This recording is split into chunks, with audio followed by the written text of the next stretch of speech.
සුබ සවස් කාලයක් වේවා සියලු දෙනාටම. විගණනාධිපතිතුමන් ඇතුළු නිලධාරි මණ්ඩලය, ඒ වගේම මුදල් අමාත්‍යාංශයේ නිලධාරිතුමන්ලා තුමියන්ලා, ඒ වගේම ප්‍රවාහන අමාත්‍යාංශයේ ලේකම්තුමන්, කොමසාරිස්තුමන්, ප්‍රමුඛ නිලධාරි මහත්මයාණන් අවසරයි. ඒ වගේම කෝපා කමිටුවේ නිලධාරි මහත්මයාණන්, කෝපා කමිටුවේ ගරු මන්ත්‍රීතුමන්ලා තුමියන්ලා සියලු දෙනාගේ අවසරයි. අද දවසේ අපි ශ්‍රී ලංකා පාර්ලිමේන්තුවේ කෝපා කමිටුව සාකච්ඡා කරන්නේ ලංකාවේ පැරණිම ආයතනයක් 1928 වගේ ඉතිහාසයක ආරම්භ වෙච්ච මේ රටට වැදගත් මෙහෙවරක් කරපු මොටර් දෙපාර්තමේන්තුව පිළිබඳව එහි විගණන වාර්තාවන් පිළිබඳ සාකච්ඡා කර ගැනීම සඳහා අද දවසේ අපි කෝපා කමිටුව කැඳවනු ලැබුවේ. ඒකදී විශේෂයෙන්ම කෝපා කමිටුව වෙනුවෙන් පැමිණි සියලු දෙනාම පිළිගනිමින් අපි කෝපා කමිටුව විදිහට ආයතනත් එක්ක සාකච්ඡා කරද්දී මේ විගණන වාර්තා ඊට අදාළ නිර්දේශයන් නිකුත් කරද්දී කමිටුව විදිහට අපට වගකීමක් තියෙනවා දේශපාලන අධිකාරිය, ඒ වගේම විගණනාධිපතිතුමන් ස්වාධීනව තීන්දුව ගන්න. ඒ වගේම හැම කෙනාටම සවන් දෙන ආයතන පැත්තෙන් ඔබතුමියන්ලට මේ විගණන වාර්තා පිළිබඳ මේ ක්‍රියාවලින් පිළිබඳ නිශ්චිත අදහසක් තමන්ගේ පැත්තෙන් ඉදිරිපත් කරන්න අවස්ථාව මේක ඇතුලේ අපි හැමෝටම තියෙනවා. ඒකදී අපි තීන්දුව ගන්නේ පූර්ව නිගමනවල ඉඳගෙන නෙමෙයි. ස්වාධීනව සියලු කරුණු කාරණා සාකච්ඡා කළා මේ රටේ පොදු අරමුණකට යන්න පුළුවන් විදිහේ සැලැස්මකට අපි එකඟතාව සහිතව වැඩ කිරීම තමයි මේකේ අරමුණ. රටක් විදිහට අපි සෑම ශේෂ්ත්‍රයකම දෙවෙනි අර්බුදයකට මුල දීලා ඉන්න රටක්. රටක් විදිහට ගත්තාම සියලුම ආයතන වල රාජ්‍ය සේවකයෝ අඩු වැඩි වශයෙන් මේ රටේ සංවර්ධනය ප්‍රාර්ථනා කරන මේ රටේ ඉදිරි ගමන් මඟ සුබවාදීව දකින රාජ්‍ය සේවකයෝ පිරිසක්. පාලකයෝ විදිහට ගත්තට පස්සේ දේශපාලන අධිකාරියෝ විදිහට ගත්තට පස්සේ අපි මේ රටේ ගමන් මඟ නිශ්චිතව යම් ඉලක්කයකට මෙහෙවා ගත යුතුයි කියන අදිෂ්ඨානයෙන් වැඩ කරන දේශපාලන ව්‍යාපාරය. මේ සියල්ල එකතු කරාම අපට තියෙන්නේ මේ රට යම් නිශ්චිත අරමුණක් කරා මෙහෙයවීම. ඒකෙදි අලුත් පාර්ලිමේන්තු විදියට අපි බලාපොරොත්තු වෙනවා මේ රටේ වැදගත් ආයතන මේ රට මෙහෙයවීමේදී වැඩිම වැඩ කොටසක් කරන මේ ආයතන සම්බන්ධීකරණය කරගනිමින් සිදුවී තිබෙන යම් අඩුපාඩු තියෙන ඒවා මගහරවා ගනිමින් රටේ පොදු අරමුණට මෙහෙවා ගැනීම තමයි මේ කමිටුවේ අරමුණ. ඒ අර්ථයෙන් ගත්තට පස්සේ අපි සතුටු වෙනවා අද දවසේ ඔබතුමන්ලගේ ආයතනය මොටර් දෙපාර්තමේන්තුව අද දවසේ අපි මේ කෝපා කමිටුව කැඳවීම සම්බන්ධයෙන් අපිට තියෙනවා සතුටක්. විශාල කාර්යභාරයක් කරපු මම මුලින් කිව්වා වගේම ආයතනයක්. ඒ වගේම සමාජෙත් යම් කතා බහකට ලක් වෙන ආයතනයක්. ඒ නිසා අපිට පුළුවන් මේක සාකච්ඡා කරලා තියෙන අඩුපාඩු මගහරවගෙන රටේ පොදු අරමුණට මේ ආයතනයත් සම්බන්ධ කරගෙන රටේ සංවර්ධන දායක වෙච්ච ආයතනයක් විදිහට අපිට අපේ වගකීම් කොට ශිෂ්ට කරගන්න පුළුවන්. අන්නේ අරමුණින් තමයි අපි මේ කෝපා කමිටුවට අද ඔබතුමන්ලගේ ආයතනය කැඳවන්නේ. ඒ නිසා අපිට පුළුවන් හැම කෙනාටම ස්වාධීනව අදහස් ඉදිරිපත් කරන්න. ඉදිරිපත් කළා අපි සාකච්ඡා කළා යම් නිර්දේශ හරහා අඩුපාඩු සිදු වෙලා තියෙනවා වැරදි යම් ගැටලු පැන නගිලා තියෙන දේවල් निराකරණය කරගන්න පුළුවන්කම තියෙනවා. ඒ අර්ථයෙන් අපි සම්බන්ධ වෙමු. නැවත වතාවක් සියලු දෙනා පිළිගනිමින් අද දවසේ අපි කෝපා කමිටුවේ වැඩ කටයුතු ආරම්භ කරමු. මුලින්ම ගෞරවයෙන් ඉල්ලනවා අපි හඳුනා ගැනීමක් කරමු හැමෝම. තමන්ගේ තනතුර නම කියලා අපි මූලික හඳුනා ගැනීමක් මුලින්ම කරගමු. ගරු සභාපතිතුමා ඇතුළු සියලු දෙනාගේම අවසරයි. මම එල්.එච්. තිලකරත්න ප්‍රවාහන මහා මාර්ග වරාය හා සීල් ගුවන් සේවා අමාත්‍යාංශයේ අතිරික්ත ලේකම්. අපේ ලේකම්තුමා අපේ දෙපාර්තමේන්තුවේ විදේශගත වුණා. ඒ අනුව අමාත්‍යාංශ ලේකම්තුමා නියෝජනය කරමින් සහභාගී වෙනවා. මම ජගදීසන් අතිරේක ලේකම් සංවර්ධන ප්‍රවාහන අමාත්‍යාංශ. මම පී.කේ. මාලනී ප්‍රධාන මූල්‍ය නිලධාරී ප්‍රවාහන හා මහමාර්ග අමාත්‍යාංශයේ ප්‍රවාහන අංශ නියෝජනය කරනවා. ගරු සභාපතිතුමනි සියලුම සමාජික මහත්මයන් අවසරයි. මම නිශාන්ත වීරසිංහ කොමසාරිස් ජෙනරාල් මොටර් ප්‍රවාහන දෙපාර්තමේන්තුව. තිලක් සිරි ප්‍රධාන අභ්‍යන්තර විගණක මෝටර් රථ වාහන දෙපාර්තමේන්තුවේ ජනවාරි 1 වෙනිදා ඉඳලා. මම ප්‍රියන්තා දිසානායක මෝටර් රථ ප්‍රවාහන දෙපාර්තමේන්තුවේ කොමසාරි සංවර්ධන පෙබරවාරි මාසයේ ඉඳන් වැඩ කරනවා. මම සරත් කුමාර මෝටර් රථ කොමසාරිස් දෙපාර්තමේන්තුවේ කොමසාරිස් විමර්ශන වශයෙන් 2024 වර්ෂයේ ඉඳලා වැඩ කරනවා. මම නුවන් කුමාර විජේසුන්දර කාර්ය රථ පැවරුම් අංශයේ නියෝජ්‍ය කොමසාරිස් සිටියට වැඩ කරනවා 2024 ඉඳන්. මම උදය කුමාර කොමසාරිස් පාලන මෝටර් රථ ප්‍රවාහන දෙපාර්තමේන්තුව. මම වසන්ති ජයකොඩි ප්‍රධාන මූල්‍ය නිලධාරී 2025 2/17 සිට මෝටර් රථ ප්‍රවාහන දෙපාර්තමේන්තුවේ සිට. මම සුමංගලී ප්‍රධාන ගණකාධිකාරී ප්‍රවාහන අමාත්‍යාංශ ප්‍රවාහන අංශය. මම ජයමිනී ප්‍රධාන අභ්‍යන්තර විගණක ප්‍රවාහන අමාත්‍යාංශ. මම නයෝමි ජ්‍යෙෂ්ඨ සහකාර ලේකම් සංවර්ධන ප්‍රවාහන අමාත්‍යාංශය. මම ප්‍රියන්ති ගුණසේකර නීති නිලධාරී ප්‍රවාහන අමාත්‍යාංශය. මම ශිරෝමි ජීවමාලා කොමසාරිස් තොරතුරු තාක්ෂණ මෝටර් රථ ප්‍රවාහන දෙපාර්තමේන්තුව 2023 වර්ෂයේ ජනවාරි ඉඳලා වැඩ කරනවා. මම සජිත් දිසානායක සහකාර අධ්‍යක්ෂ මෝටර් රථ ප්‍රවාහන දෙපාර්තමේන්තුව 2021 වර්ෂයේ ඉඳලා මම මංගල වික්‍රමාරච්චි මෝටර් රථ ප්‍රවාහන කොමසාරිස් රියදුරු බලපත් 2025 පෙබරවාරි මාසයේ ඉඳලා වැඩ කරනවා. මම සුජීව තෙන්නකෝන් සහකාර කොමසාරිස් කාර්මික මෝටර් රථ ප්‍රවාහන දෙපාර්තමේන්තුව. මම දසුන් ගමගේ ව්‍යාපෘති අධ්‍යක්ෂක වාහන වායු මොචන භාරකාර අරමුදල මෝටර් රථ ප්‍රවාහන දෙපාර්තමේන්තුව. මම ඉන්ද්‍රදීප යෝගචන්ද්‍ර නීති නිලධාරී මෝටර් රථ ප්‍රවාහන දෙපාර්තමේන්තුව. මම නිරූපා තෙන්නකෝන් ප්‍රධාන ගණකාධිකාරී මෝටර් රථ ප්‍රවාහන දෙපාර්තමේන්තුව. මම තමාරා ධනසිංහ නියෝජක කොමසාරිස් මෝටර් රථ ප්‍රවාහන දෙපාර්තමේන්තුව. මම අනුර විජේනායක මෝටර් රථ ප්‍රවාහන දෙපාර්තමේන්තුවේ නවලියාපංච වෙළඳ වාහන අංශයේ අධීක්ෂක නිලධාරී. මම අරවින්ද සමරකෝන් මෝටර් රථ ප්‍රවාහන දෙපාර්තමේන්තුවේ ගණකාධිකාරී ආදායම. මම ප්‍රබෝධිකා කුමාරි මෝටර් රථ ප්‍රවාහන දෙපාර්තමේන්තුවේ ගණකාධිකාරී ප්‍රසම්පාදන. මම සුරංගි පෙරේරා නියෝජ්‍ය කොමසාරිස් රියදුරු බලපත්‍ර මුද්‍රණ අංශය.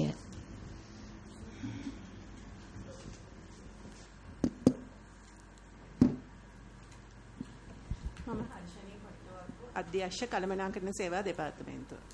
මම හේරත් අධ්‍යක්ෂ ජාතික අයවැය දෙපාර්තමේන්තුව. විජි දිසාර අධ්‍යක්ෂ කළමනාකරණ විගණන දෙපාර්තමේන්තුව. ADLG කරන්සූරිය අතිරේක අධ්‍යක්ෂ ජනරාල් රාජගිනුම් දෙපාර්තමේන්තුව. මම මදුෂ ෆොන්සේකා අධ්‍යක්ෂ භාණ්ඩාගාර මෙහෙයුම් දෙපාර්තමේන්තුව.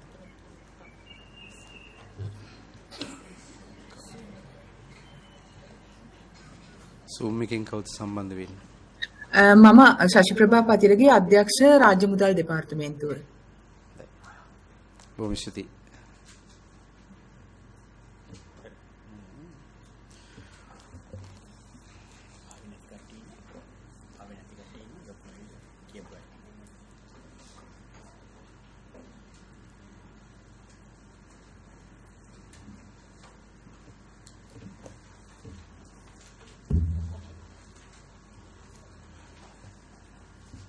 දෙදස් 20 21 22 23 වර්ෂවල විගණකාධිපති වාර්තාවලට අනුව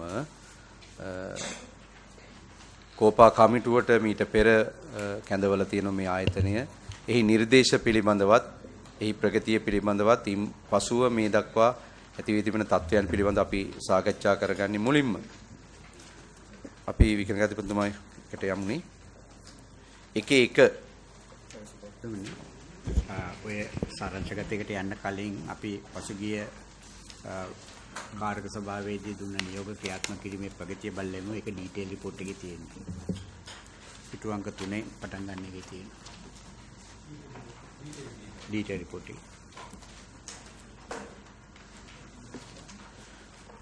දෙකේ එක විධිමත් ලෙස රේගු පරිගණක පද්ධතිය සමග දෙපාර්තමේන්තුව සම්බන්ධ වූයේ කවදාද? මේ වන විට රේගු පරිගණක ජාලය හා සම්බන්ධ වී තිබෙන්නේ කුමන වාහන කාණ්ඩ සඳහාද?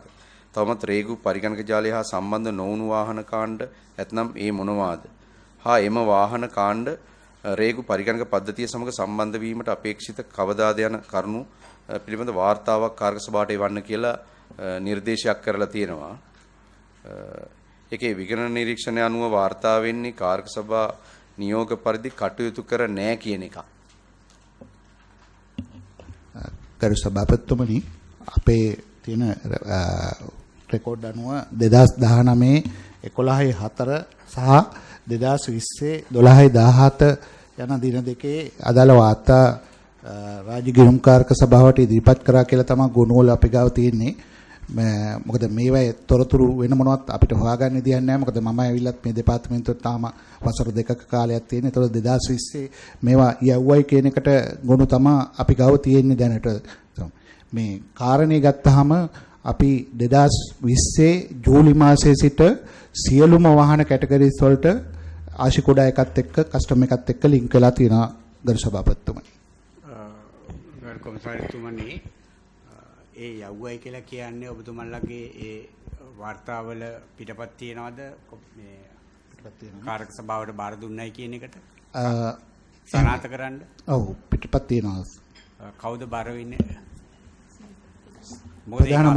ප්‍රධාන මූල්‍ය නිලධාරී අධිපතිට කොපි වෙලා නැහැ. ඒ නිසා අපි දන්නේ නැහැ එහෙම පිටපත් තියෙනවා. ඒව ලබා දෙන්න පුළුවන්. ලේකම් එවිලා නැහැ. ලේකම් කාර්යාලය තහවුරු කරන්න ඇවිල්ලා නැහැ කියලා. ඒ කියන්නේ පිටපත් කරේ කොහාටද?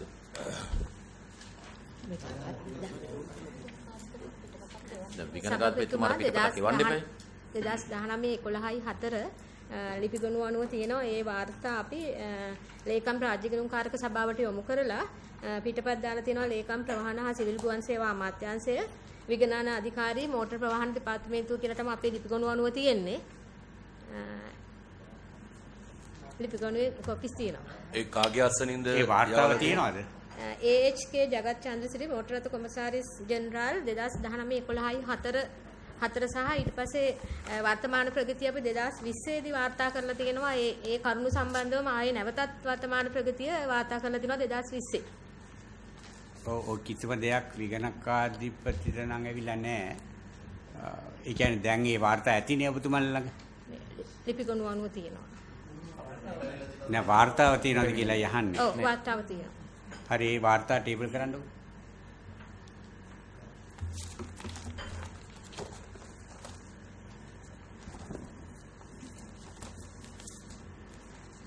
හරි ඒකේ ඒ ටේබල් කරන අතරතුර ඔබතුමාලා කියන්නකෝ මේකේ ප්‍රගතිය මොකක්ද කියලා දැන් තියෙන තත්ත්වය. මේකේ ප්‍රගතිය මම ඉස්සලා කිව්ව විදිහටම ගරු සභාපතිතුමනි අපි 2020 ජූලි වෙනකොට සියලුම වාහන කාණ්ඩ රේගුවත් එක්ක සම්බන්ධ කරලා තියෙනවා ආසිකුඩා හරහා.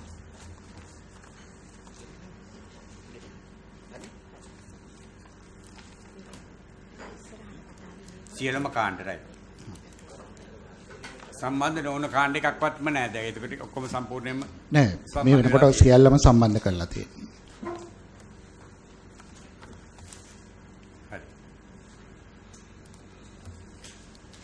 රේගු පරිගණක පද්ධතිය සමග සම්බන්ධ වීමට ප්‍රථම සිදු අනීතික වාහන ලියාපදිංචි කිරීම සම්බන්ධයෙන් විගණකාධිපති ඉදිරිපත් කළ කරුණු 25ක් සම්බන්ධයෙන් සිදු කළ පරීක්ෂණ හා එම කටයුතු වලට වගකිව යුතු නිලධාරීන්ට විරුද්ධව ගත් විනය ක්‍රියාමාර්ගයන් ඇතුළු වර්තමාන තත්ත්වයේ වෙන්වෙන් වශයෙන් සඳහන් කළ වාර්තාවක් කාර්ක සභාවට ඉදිරිපත් කිරීම. ඇත්තම ගරු සභාපතිතුමනි මේ සම්බන්ධයෙන් තොරතුරු ඇත්තටම හොයාගන්න අපහසුයි අපේ මේ දෙපාර්තමේන්තුව ඇතුලේ. ඒ කියන්නේ වස 2020 දී. නමුත් අපි ගාව තියෙන තොරතුරු අපිට ලබා දීලා මේ ගොනුවේ තියෙන්නේ 2019 11/4 2019 11/27 2020 12/17 දින වාර්තා රාජ්‍ය ගිණුම්කාරක සභාවට යොමු කරා කියලා තමයි දැන්ට තියෙන ගොනුවල තියෙන්නේ. හරි. ඒකේ වාර්තාව තියෙනවනේ. වාර්තාව තියෙනවා. හරි. දැන් පැහැදිලි කරන්නකෝ ඒ වාර්තා අනුව මොනවාද ගත විනය ක්‍රියාමාර්ග කී දෙනෙක් ඉන්ටර්ඩික් කරා කී දෙනෙක් අදාළව කුමන මේ කාණ්ඩයේ දඬුවම්ද නියම කරේ කියලා.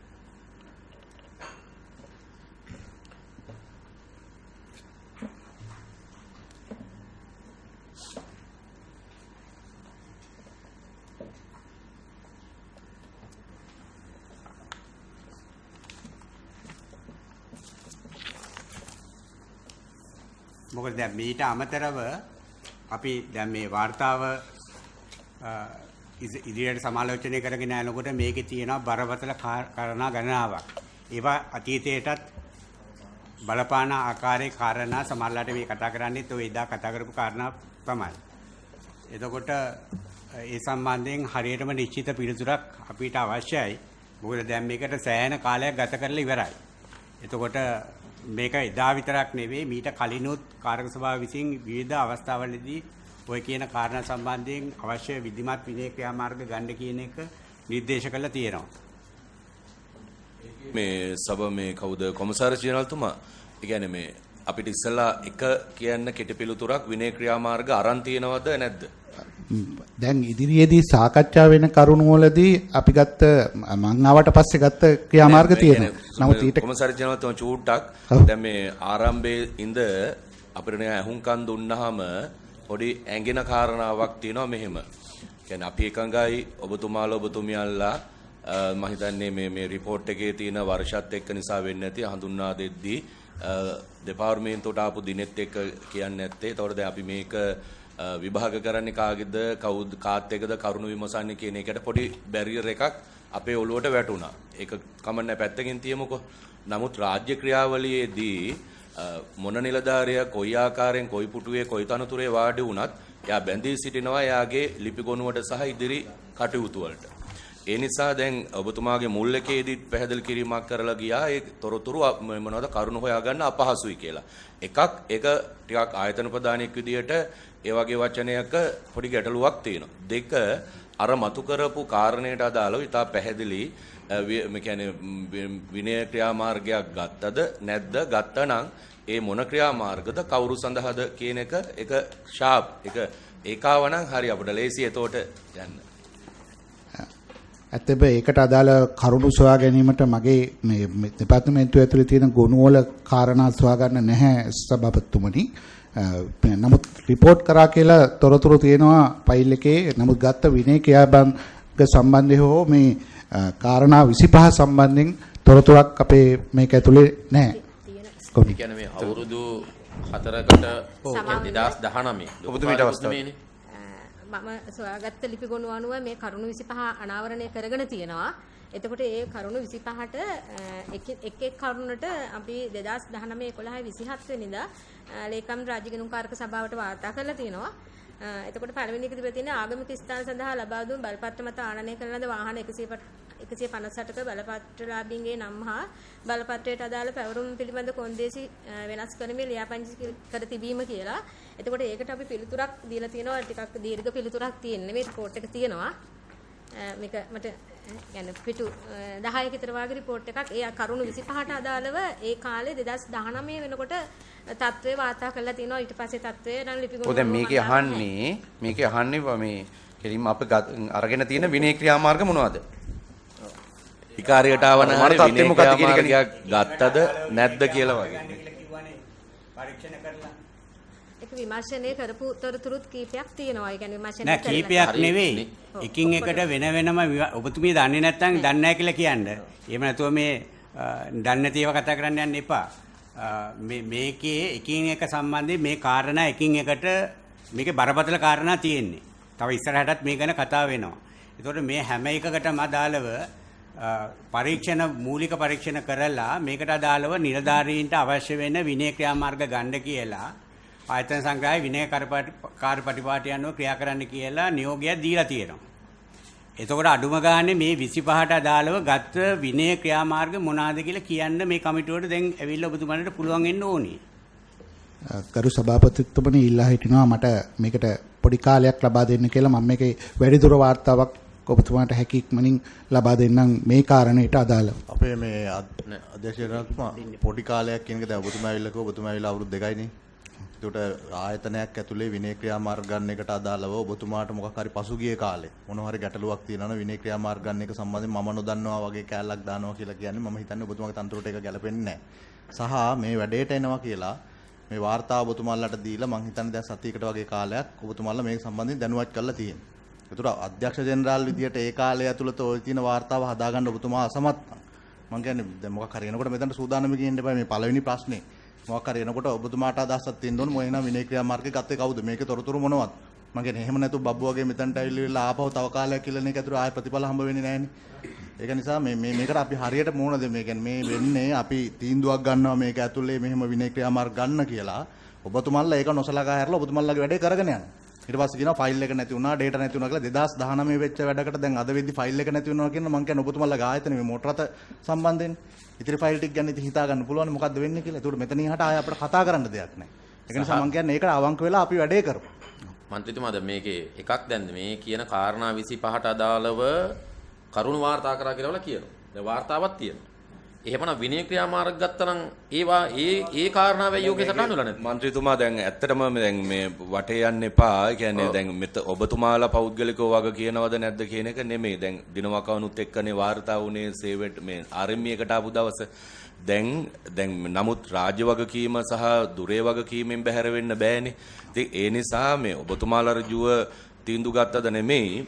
අර කෙටි පිළිතුරක් තියෙන්නේ අදාළ විනය බලධාරියා විසින් ඒ අදාළ කරන මේවා විමර්ශනය කරලා නිසි නිලධාරීන්ට අදාළ විනය ක්‍රියාමාර්ග ගත්තද නැද්ද කියන එක. එතකොට ඒක අපිට රිපෝට් කරලා ගත්තේ නැත්නම් ඇයි මේ නියෝගය කඩ කරලා තියෙන්නේ?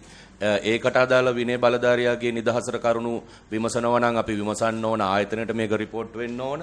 ඒ ආදි වශයෙන් පෙළකට පිළිවෙලකට යන්න ඕන. අනේ ඒක අපිට නිරෝල් වුණා නම් හරි.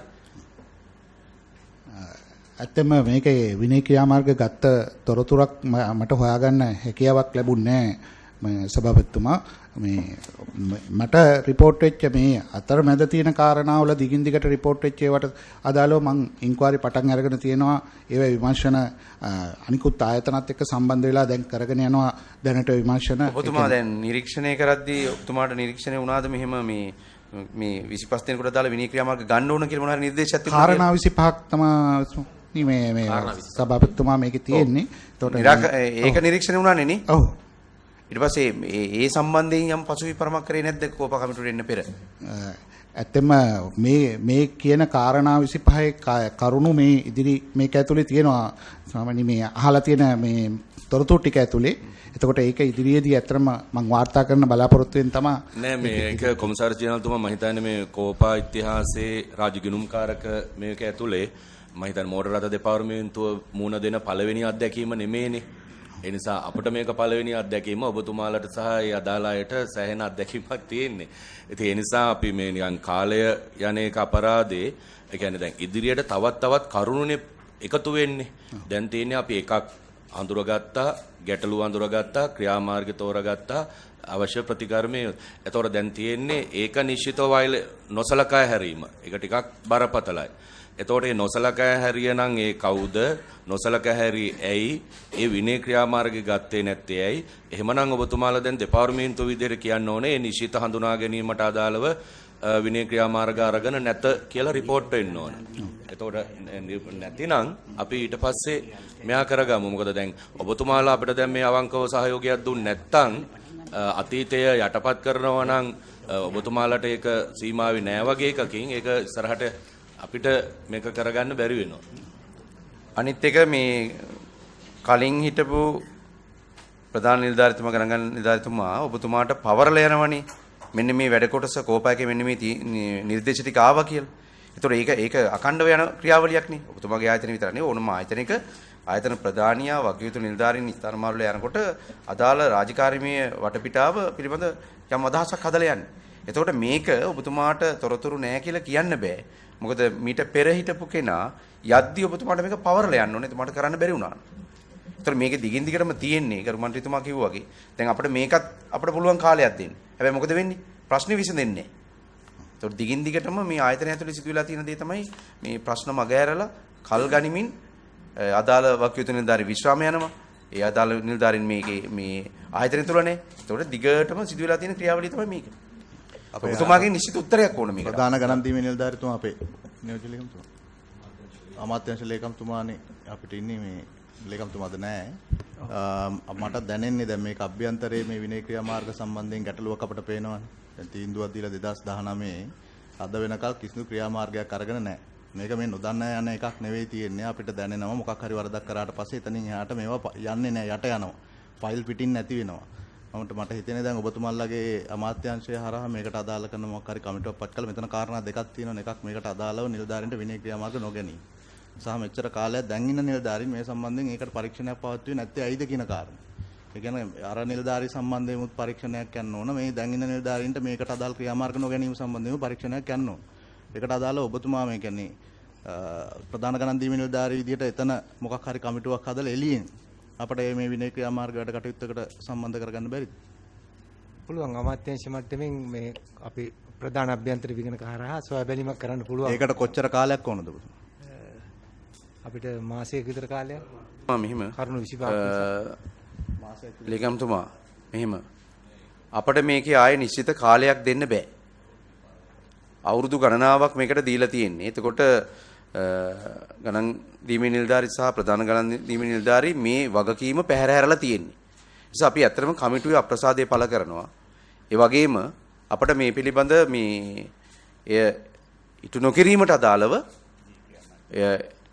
ඉදිරි ක්‍රියාමාර්ග පිළිබඳ වාර්තාවක් අපිට මේ ප්‍රධාන ගණන් දීමේ නිලධාරීතුමා හරහා අපිට ලබා දෙන්න ඉක්මනින්. ඔව්. ඉතින් දිනන දෙයකට හඳුනාගෙන තියෙනවද?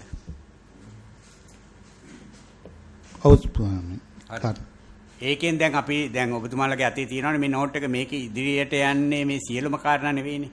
මේකේ කොටසක්. එතකොට දැන් ඉතුරු කාරණා වලට මොකද කරන්නේ? ඒකට තමයි මම දැනුම් දුන්නේ සභාපතිතුමා. ඇත්තටම මේක මේ මගේ ගාව තියෙන මේ අනිකුත් මේවා ටිකත් එක්ක සංකීර්ණ විමර්ශන තොගයක් මට තියෙන්නේ. එතකොට මේ එකක්වත් සාමාන්‍ය ලේසියෙන් එකපාර කරලා අවසන් කරන්න බෑ. එතකොට දෙපාර්තමේන්තුවේ හැටියට ගත්තාම මේකේ ගොනු ගත්තාම ගොනු සොයාගත නොහැකි දැඩි ගැටලුකාරී තත්ත්වයක තියෙනවා. ඒ කියන්නේ කෝටි 3.5කට ආසන්න ප්‍රමාණයක ගොනු පිළිවෙලකට අසුරලා නැහැ, ගොඩ ගහලා නිකන් තියෙන්නේ. ඇයි එහෙම වෙන්නේ? ඒක මේ සභාපතිතුමා දිගු කාලයක් තිස්සේ ඒ කියන්නේ දවසකට ගොනු 3000ක් සාමාන්‍යයෙන් එකතු වෙනවා. ඒ කියන්නේ ගොනු 3000ක් ආවත් 4000ක් ආවත් ඒ ගොනුවට වග කියන නිලධාරියෙක් ඉන්නවනේ. ඔව්. ඒක යාවත් කාලීන කරන පිළිවෙලක සකස් කිරීමේ නිලධාරියෙක් වගකීමනේ. ඒකෙදි ගැටලුවක් වෙලා තියෙනවා ගරු සභාපතිතුමනි. අපිට ඒ ගොනු අහුරන්න ඉඩ පිළිබඳ ගැටලුවක් තියෙනවා. ඒක මම කියන්නේද? ඕක දැන් අවුරුදු මමත් දැන් මේකට ඇවිල්ලා අවුරුදු 20කට වැඩි.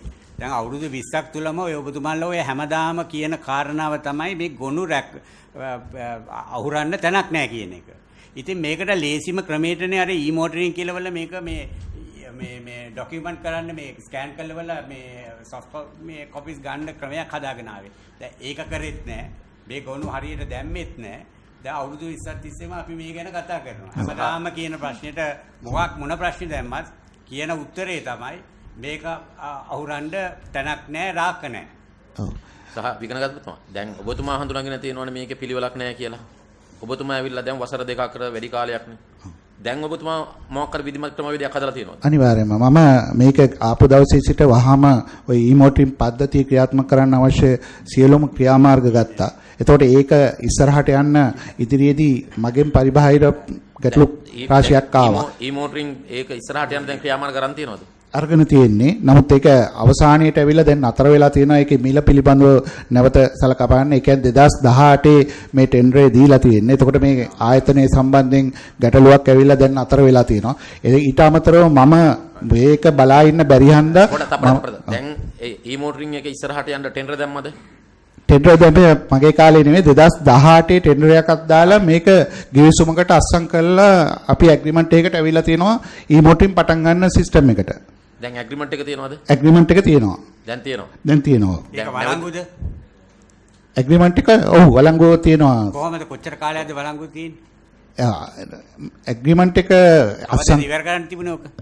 ඉවර කරන්න තිබ්බේ 2018 න් පටන් ගත්තාම අවුරුදු 5කට තමයි දීලා තියෙන්නේ. හරි. හැබැයි ඒක ආයතනය තුල පටන් අරගෙන තිබිලා නැහැ. නෑ හරි. එතකොට අවුරුදු 5කින් ඉවර කරන්න තිබුණා නම් දැන් ඒ කාලේ ඉවරයිනේ. ඒ ගිවිසුම කාලේ ඉවරයි. දැන් ඒක අවලංගු වෙච්ච ගිවිසුම පටන් ගන්නේ ගරු සභාපතිතුමනි අපි ඒ සිස්ටම් එක හදලා බාර දීලා අපි පළවෙනි යූසර් මේක ගත්තට පස්සේ තමයි එදා ඉඳන් තමයි ගිවිසුම ක්‍රියාත්මක වෙන්නේ. හැබැයි ඒක පද්ධතිය සකස් කරලා ඒ අපි පළවෙනි මේ ඇස්ප්‍රෙෂන් එක දීලා නැහැ.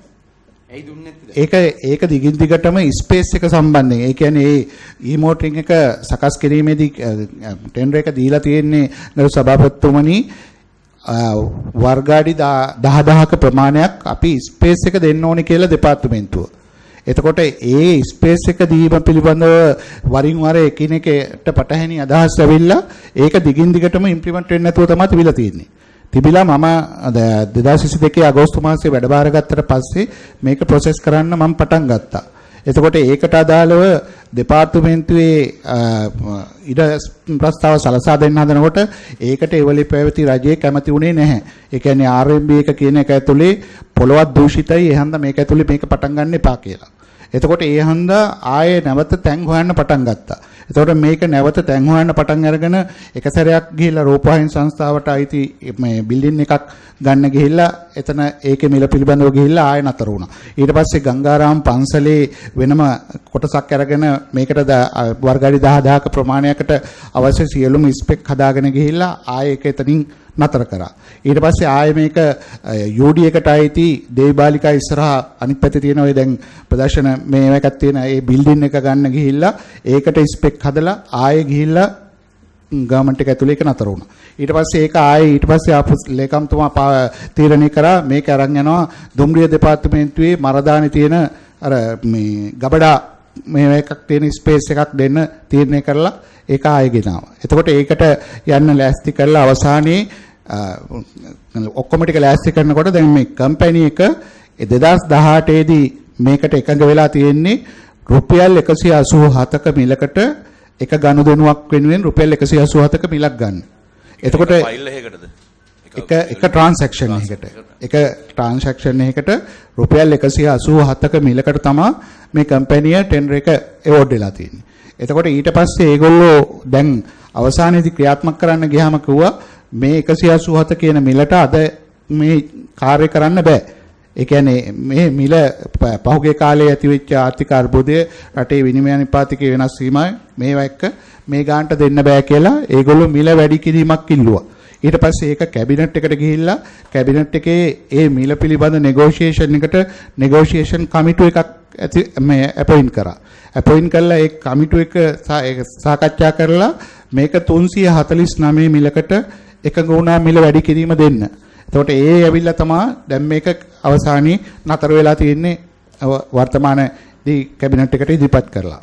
කොමසාරි චේනල්තුමා දැන් අපි දැන් මේ යන විදිහට සමහර ඒවා මුලින් එක එක නිරෝල් වෙන්නත් ඕනකම තියෙනවා. නමුත් දැන් එකක් සභාපතිතුමා අර දැන් කලින් අපි මුලින්ම පටන් ගත්ත එකේ තිබ්බනේ කරුණු 25ට අදාළව ඒ ක්‍රියාමාර්ග අරන් නැතිනම් නැද්ද නැති එකට අදාළව අපි ගන්න. මොකද දැන් එකකින් එකක් ආපහු නේ වැහි වැහි යනවා. එතකොට ඒක හරි නෑනේ.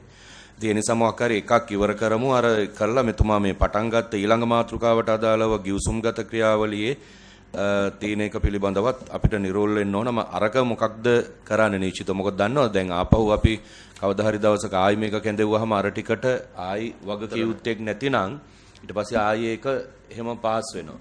මෙතුමන්ලා මෙතුමියන්ලා වගේ කියන්න ඕනේ නැති වෙයි. නමුත් ඒ හිටපු කොමසාරි ජෙනරාල් හරි වෙනත් නිලධාරියෙක් හරි අමාත්‍යාංශ ලේකම් හරි කවුරු හරි කෙනා මේ ක්‍රියාමාර්ග නොගැනීමට හේතුව හරි මොකක් හරි ඒක අපි කොහොමද කෝපයක විදිහට අවසන් එක රිපෝට් එකක් තියන්නේ වාර්තාව ඒකයි මට හිතෙන්නේ කරු සභාපතිතුමා මෙහෙමයි දැන් අපි එකක් ඒක මොකක් හරි ඉවර කරලා යමු මන්ත්‍රීතුමා නැත්තම් කාට හරි අදහසක් තියෙනවා නම් මේක මේ කෝපා කමිටුව මීට පෙරත් කෝපා කමිටුවට ආවා මෙහෙම ප්‍රශ්න කරනවා නිකන් මේක සංදර්ශන විතරයි වගේ කියලා නම් එහෙම අදහසක් තියෙනවා නම් ඒවත් චුට්ටක් වෙනස් කරගන්න වෙයි. මේ මෙතනින් එහාට මේ කෝපා කමිටුව මේ ගත්තු ක්‍රියාමාර්ග සම්බන්ධයෙන් මේ ප්‍රශ්න කරන්නේ ඒක නිසා. ඒක නිසා එහෙම මොන හරි අදහසකින් නම් ඉන්නේ ඒවත් උට්ටක් වෙනස් කරගෙන ඔබතුමාලා පැත්තෙන් ආයතන පැත්තෙන් මේ මෙදිහත් වීම කරගමු.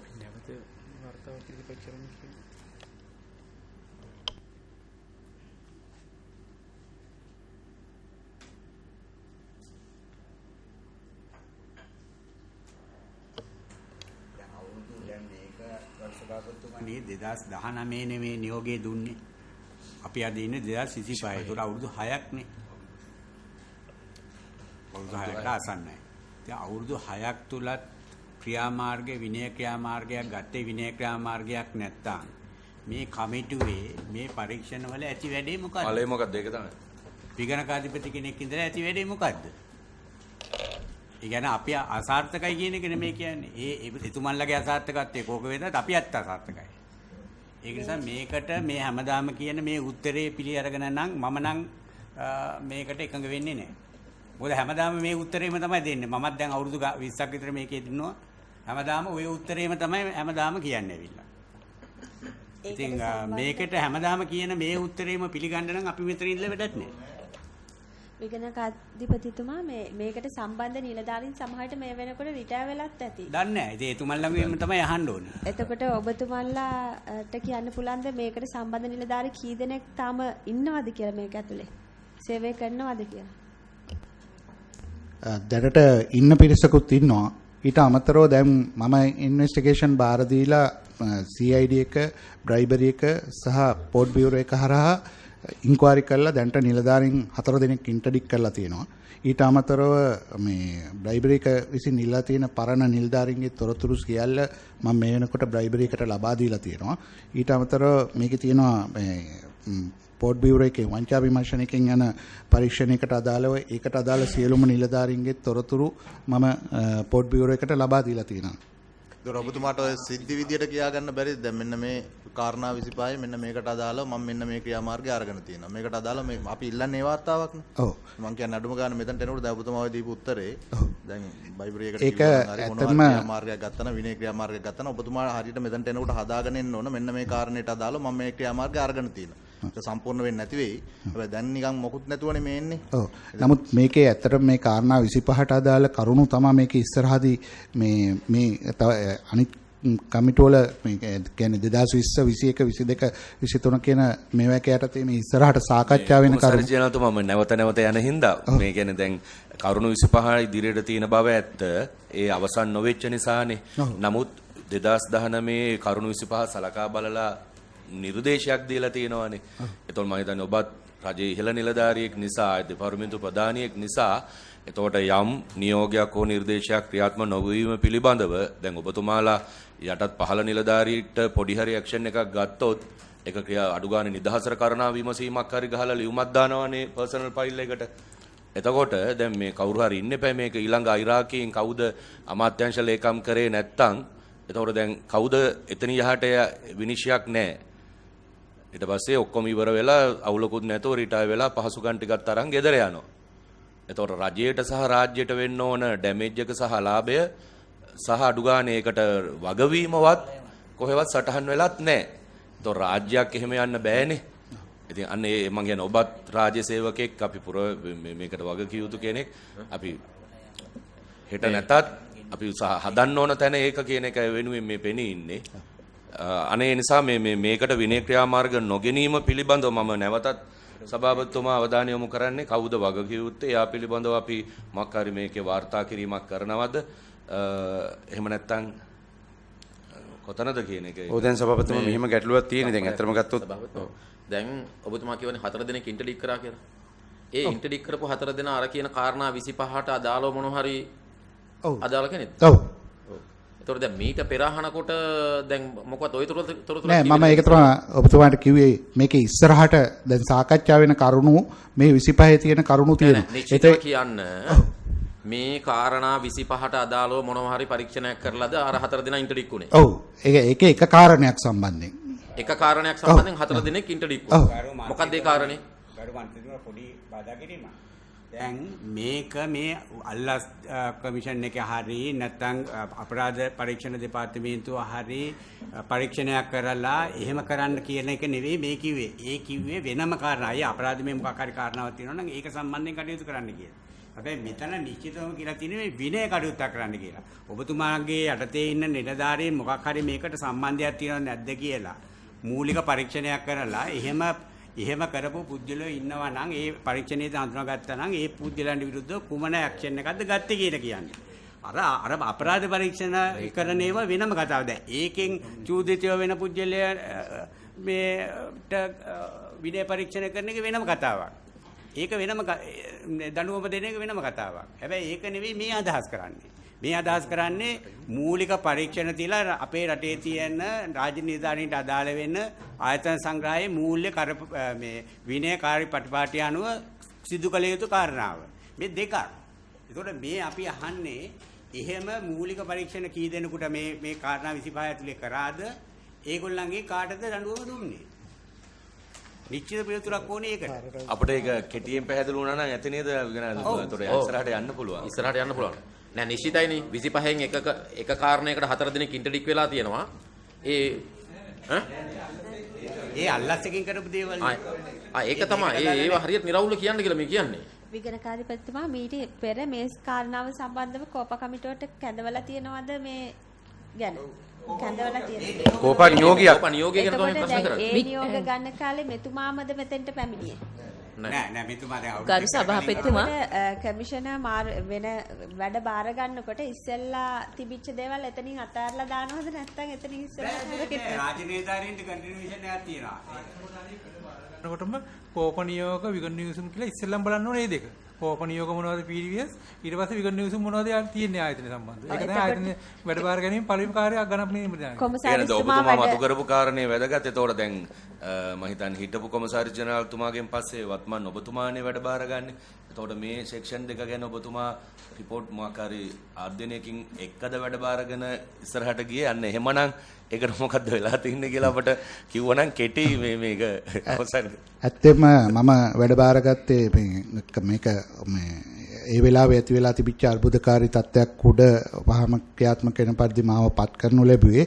එතකොට ඒ වෙලාවේ ඇවිල්ලා ඇත්තටම මට විසඳන්න තිබුණු බරපතල ගැටලුකාරී කීපයක් තිබුණා. ඒ කියන්නේ රටේ ඒ වෙනකොට රියදුරු බලපත්‍ර නිකුත් කිරීම පිළිබඳව බරපතල අර්බුදයක තිබුණා. සහ වාහන මේ රෙජිස්ට්‍රේෂන් එක සම්බන්ධයෙන් ඊ-මෝටරින් ක්‍රියාත්මක නොකිරීම සම්බන්ධයෙන් ගැටලු උඩ තමයි විශේෂයෙන් මේ දෙක ක්‍රියාත්මක කරලා මේක ඉවර කරන්න කියන පදනම් මත තමයි මාව පත් කරේ. ඇත්තම මට ඒ වෙලාවේ ලැබුණු තොරතුරු අනුව මම ක්‍රියාමාර්ග ගනිමින් මේ දෙක ඉස්සරහට හැකි ඉක්මනින් අවසන් කරන්නයි මගේ ඉලක්කය වුණේ. මොකද හේතුව මේක පද්ධතිය ගොඩනගන්න නැතුව අපිට කිසිම දෙයක් ඉස්සරහට යන්න බැරි තත්ත්වයක. ඒ කියන්නේ 1996 ඇති කරපු වාහන ලියාපදිංචි පද්ධතියක් අපි ගාව තියෙන්නේ.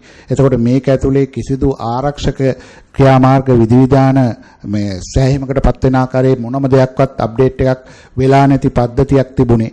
එතකොට මේක බාර අරගෙන මම ඊළඟට වහාම කරේ සර්ට් එක ආයතනය ගෙනල්ලා මේකේ පද්ධති විගණනයක් කරලා පද්ධතිය ආරක්ෂා කර ගැනීම සඳහා ක්‍රියාමාර්ග අරගෙන ඒකට වෙනම ලොගින් වදින්න පුළුවන් සිස්ටම් එකක් ඇති කරලා ඒක උඩ ආවරණයක් ඇති කරලා ඊට පස්සේ කිසිමුදු පුද්ගලයෙකුට ඇතුළු වීම පිටවීම සටහන් වෙන ආකාරයකට මේ පද්ධතිය මේ කළමනාකරණය කරන්න ලෑස්ති කරපු එක.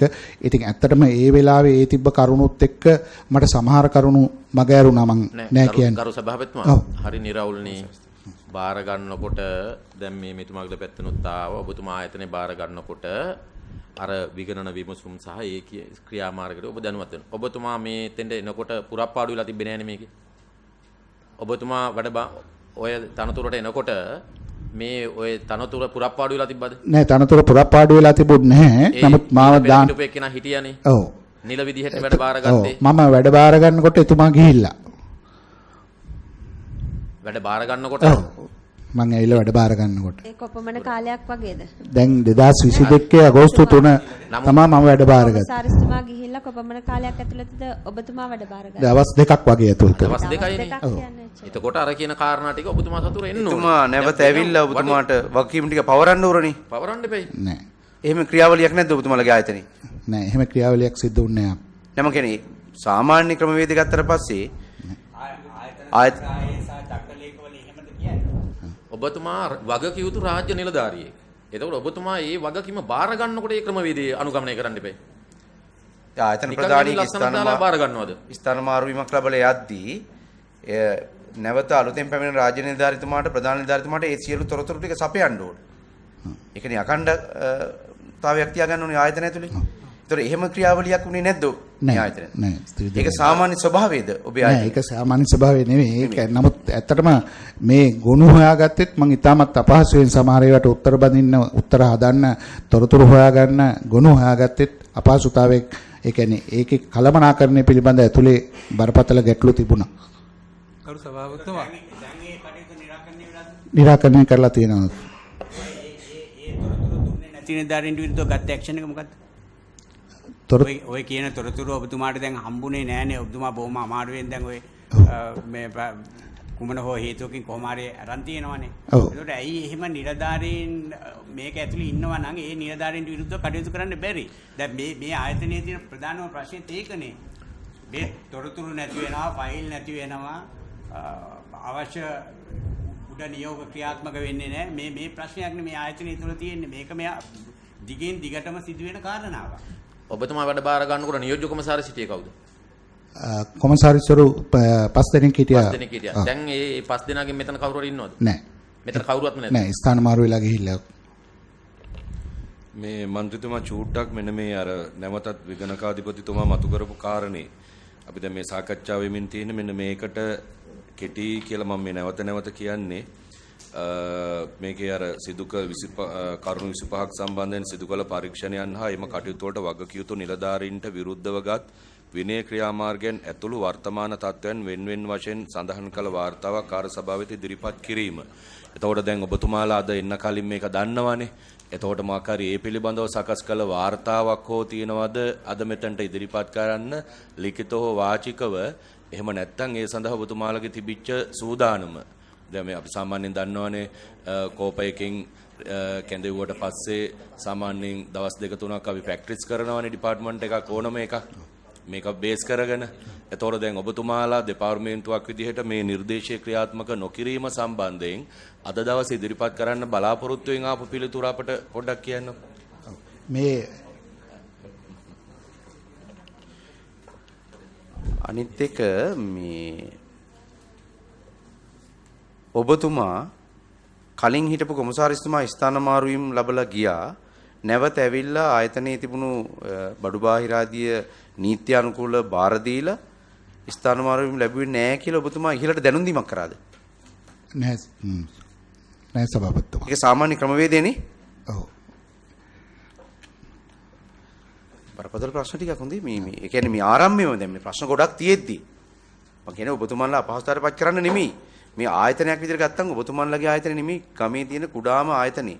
අපි ගත්තොත් ග්‍රාම නිලධාරිතුමන්ගේ එක කියන්නේ ගමේ තියෙන කුංචිම එකකේ එතුමන් ස්ථාන මාරුවීම් ලැබලා යද්දිත් අලුතෙන් එන ග්‍රාම නිලධාරිතුමාට වැඩ ටික පවරලා යන්නේ. තමන් පරිහරණය කරපු බඩු ටික බාර දීලා යන්නේ. ඒක වෙන්නේ නැත්තම් මෝටර රථ දෙපාර්තමේන්තුවේ. ඒතර මෙතනින් එහාට මොනවද අපි කතා කරන්නේ? ඔබතුමා ඊටාම මේ වැදගත් වගකීමක් ඉෂ්ට කරන නිලධාරියෙක්. ඔබතුමා ජනාධිපති ලේකම්තුමාට හරි මේක දැනුම් දෙන්න ඉපැයි. ප්‍රශ්නයක් තියෙනවා. අනිත් දැන් අපි අද මෙතන කතා කරත් ඇත්තටම ප්‍රශ්නිකුත් තියෙනවා. දැන් අමාත්‍යාංශ ලේකම්තුමා නැතුව මේ සාකච්ඡාව මේ මෙතනින් එහාට මොකද දැන් මේකේ අවසාන තීරණ ගන්න ඕන සභාපතිතුමා අමාත්‍යාංශ ලේකම්තුමා ගණන් තැබීම නිලධාරිය සහ ඒ නිසා දැන් ප්‍රශ්නයක් තියෙනවා. මම මේ දැන් විගණකතුමා දැන් මේ පළවෙනි දෙකේ එකේ මේ අවසාන මේ කාරණේ මෙතන යහට යන්න නම් එක්කෝ වගකීමෙන් කටයුතු වෙලා නැහැ කියලා වාර්තා වෙන්න ඕන නේද? ලේකම්තුමා විතරක් නෙවෙයි දැන් සභාපතිතුමා දැන් මෙතන අපි ඉස්සරහට කතා කරා පොදු පිළිතුරනේ මේ එන්නේ. කිසිදු සූදානමකින් ඇවිල්ලා නැහැ. නිකන් ඔහේ ඇවිල්ලා දැන් අහනකොට ඒකට අදාළව ෆයිල් නැහැ, තිබ්බේ නැහැ, හොයාගත්තේ නැහැ වගේ උත්තර නම් අපට හම්බ වෙන්නේ. මේ වගේ සාකච්ඡාවක් කරලා තේරුමක් නැහැ. මට නිකන් යෝජනාව තියෙන්නේ මෙතුමන්ලට ගිහිල්ලා දැන් සතියක වගේ කාලයක් දීලා අඩුම ගානේ මේකට අදාළ කරන තොරතුරු ටික ඉස්සෙල්ලා එකතු කරලා හරියට මෙතනට එන්න කියන්නේ. නැත්නම් මේවත් එක්ක හැල්ලු වෙනවා. ඒ කියන්නේ ඔක්කොම බලාගෙන ඉන්නවා රාජ්‍ය නිලධාරීන් ඔබතුමාලට වඩා පහළ රාජ්‍ය නිලධාරීන්ට ඔබතුමාලා ගන්න ක්‍රියාමාර්ග ඔබතුමාලා දන්නවනේ. කියන්නේ මේ වැඩ බාර ගන්නකොට අර පසුගිය එක්කෙනාගේ දේවල් බාර ගන්න නැහැ කියන එක ඔබතුමාගෙන් එනවා කියන්නේ විහිළුවක්. රාජ්‍ය සේවය ඇතුළේ මම දන්නේ අපිට තියෙන විහිළුවක් ඒක. ඒ නිසා මේ මට තියෙන යෝජනාව කාලයක් දීලා මේ සතියක විතර දීලා මෙතුමන්ලට ගිහිල්ලා ওই ටික ලෑස්ති කරගෙන ඉන්න කියන්නේ අපි අපේ කාලෙත් ඉවරයි රටේ කාලෙත් ඉවරයි එතුමන්ලගේ කාලෙත් ඉවරයි මේක අපරාධයක්. සභාපතිතුමා අනිත් එක අපිට දැන් මෙතුමා වැඩ බාරගත් මෙතුමාට කලින් හිටපු කොමසාරිස් ජෙනරාල් තුමත් අපිට කැඳව ගන්න පුළුවන් නම් ඊළඟ අවස්ථාවේදී මම හිතන්නේ අපිට මේ පළදායි සාකච්ඡාවක් නම් මෙතන නෑ අපි එකතන කරගෙන එකක් තියෙනවා. නෑ මේක ඇතුලේ සාකච්ඡාවේ යද්දී අපට තේරෙන්නේ ආයතන ඇතුලේ තම තමන්ගේ වගකීම් කොටස නිලධාරි විදියට ඉෂ්ට වෙන්නේ නැහැ කියන එකක් පැහැදිලි. මෙතනින් එහාට මේක ගෙනියන්න බෑ වගකීම් ඉෂ්ට කරන්න බැදිලා නැත්තම්. හරි? ඒ නිසා මේක බරපතල තත්ත්වයක්. හැමදාම කෝපා කමිටු තිබුවා වගේ නෙමෙයි මේක අපේ ගර්මන්ත්‍රීතුමා කිව්වා වගේම මම කියන ඔබතුමා අපි නැවත කියන ඔබතුමාලා පහතරපත් කරන්න නෙමෙයි. මේක විධිමත් කරගන්න ඕන. මේක රටක් නේ? මේක රටක තිබුණු වැදගත් ආයතනයක්. හැබැයි ඒක එතනින් පහළට වැටිලා තියෙන්නේ. ඒතකොට මේ වැටුනේ සමාජයේ බලාගෙන හිටීමේ දේශපාලකයා කියන එකනේ ඇඟිල්ල දික් කරේ. දේශපාලකයාටත් තියෙන ලොකු කොටසක් මේකේ. හැබැයි නිලධාරි විදියට අපිත් රජයේ නිලධාරියෙක් විදියට වැඩ කරපු අය. අපි හැමෝටම තියෙනවනේ මේකේ කොටසක්. ඒක දැන් විග්‍රහයෙන් මේක මේ සමාජයට යනවනේ ඊට නරක අදහසක්. උත්තරනේ මෙතන සභාවෙන් කවුරු හරි කාගෙන් හරි ඇහුවොත් කොමසාරිස්තුමා හැර වෙන කෙනෙකුගෙන් ඇහුවොත් මේ සිදුවීම් මේ කාරණා 25ට අදාළව ගතපු ක්‍රියාමාර්ග මේ කාරණා 25 පිළිබඳ විග්‍රහයක් ආයතන දින දෙවොත් මම විශ්වාස කරන කාටවත් නැහැ කියලා. මේක මහජනයා බලාගෙන ඉන්නවා. මේක මුළු රටටම මේ විකාශනය වෙනවා. මේක සරල නෑ. මේක ඇතුලේ ඊට පස්සේ තියෙන කාරණා ටික බිලියන ගණනින් තියෙන්නේ මේ ගනුදෙනු පිළිබඳ. ඒවට උත්තර නෑ නේ. ඉතින් මේ ආරම්භයෙන් මෙහෙමනම්. නිසා මම හිතන්නේ මේ සාකච්ඡාව මෙතනින් යට කරලා මේ වැඩක් තියෙනවා කියලා. ඒ කාරණා 25 හරි මොනවා හරි දැන් තියෙනවද ඩොකියුමන්ට් අතර? තියෙනවා. සභාපතිතුමා ඒ වගේම මේ ඔව් සභාපතිතුමා දැන් ඒ වගේම අපිට පේන මෙතන ඉස්සරහට තියෙන හැම කරුණක්ම ගත්තාම මේ කිසිම එකකට මෙයාලා කිසිම වார்த்தාවක් ඉදිරිපත් කරලා නැහැ මේ වෙලේ. එතකොට අපි තවදුරටත් මේක ඉස්සරහට කරගෙන යනවා කියන ගැටලුවක් වෙනවා නේද? ඒ කියන්නේ මේ වාර්තාව අධ්‍යයනය කරද්දී අපට පේන්නේ මෝටර රථ දෙපාර්තමේන්තුව මේ පාර්ලිමේන්තුවේ කාර්යභාරය හැලු කරලා තියෙන්නේ. කෝපා කමිටුව කියන්නේ ව්‍යවස්ථාදායක එක කොටසක්. ව්‍යවස්ථාදායකේ ගනු ලබන තීන්දුව తీරන ක්‍රියාත්මක නොකිරීම කියලා කියන්නේ බරපතල තත්ත්වයක්. මන්ත්‍රීවරු නොම ගෑවලා තියෙනවා, කමිටුව නොම ගෑවලා තියෙනවා, රට නොම ගෑවලා, ආයතනයේ ඉහළ නිලධාරීන්, ප්‍රධාන ගණන් දීමේ නිලධාරීන් මේ සියල්ල නොම ගෑවලා නැති. නොම ගෑවන එකක් දැන්. තමත සැලසුම් සාගත සභාපතිතුමා දැන් මේකේ පහළ නිලධාරීන් රැක ගැනීම සඳහා වෙන මෙහෙයුමක් මේ යන්නේ. සභාපතිතුමා දැන් කොමසාරිස් ජෙනරාල්තුමා හැර මේ සම්බන්ධයෙන් දැන් අපි මේ තාම නිශ්චිත තැනකන ඉන්නේ මේ සම්බන්ධයෙන් විධිමත් ක්‍රියාමාර්ගයක් නොගැනීමට අදාළව අපේ මෙතන ඉන්න නිලධාරි මණ්ඩලයේ මේ අනිකුත් සෙසු නිලධාරීන් අතර ඊට අදාළ වගකිය යුතු සහ ප්‍රොටෝකෝල් එක අනුව තව කවුරු හරි ඉන්නවද දන්නේ නැහැ. මේ පිළිබඳ කරුණු දක්වන්න නිකන් මේක ඔබතුම මේ අපි මතු කරනවා වගේ දිගට යන්න බැරි වෙයි මේ වගකීමක් නොමැතිවිකම නිසා. නමුත් අදහසක් තව තියෙනවා නම් එකතු කරොත් වැදගත් නේ. ඔව්. මේ සම්බන්ධයෙන් දන්න මෙහෙම කරුණු 25ක් සම්බන්ධ විගණන යොමුසුමක් ආවා. නීති නිලධාරීන් ඉන්නවා. මේක ආයතන ඇතුලේ කාලයක් වැඩ කරපු නිලධාරීන් ඉන්නවා. මොන හරි අදහසක් තියෙනවා අපිට පුළුවන් කමිටු ඉදිරිපත් කරන්න. මේ ගැන සාකච්ඡාවක් කරා. එහෙම නැත්නම් මොනවා හරි මේකක් රටට යනවනේ නරක එකක්. ඒක වළක්ව ගන්න හරි අපි උත්සාහයක් දරන්න ඕනනේ. මේ සම්බන්ධව මීට පෙර කෝපා කමිටුවට ආපු නිලධාරීන් නැති ඒගොල්ලන්ට හරි ඒක ගැන මේ අදහසක් ප්‍රකාශ කරන්න තියෙනවා නම්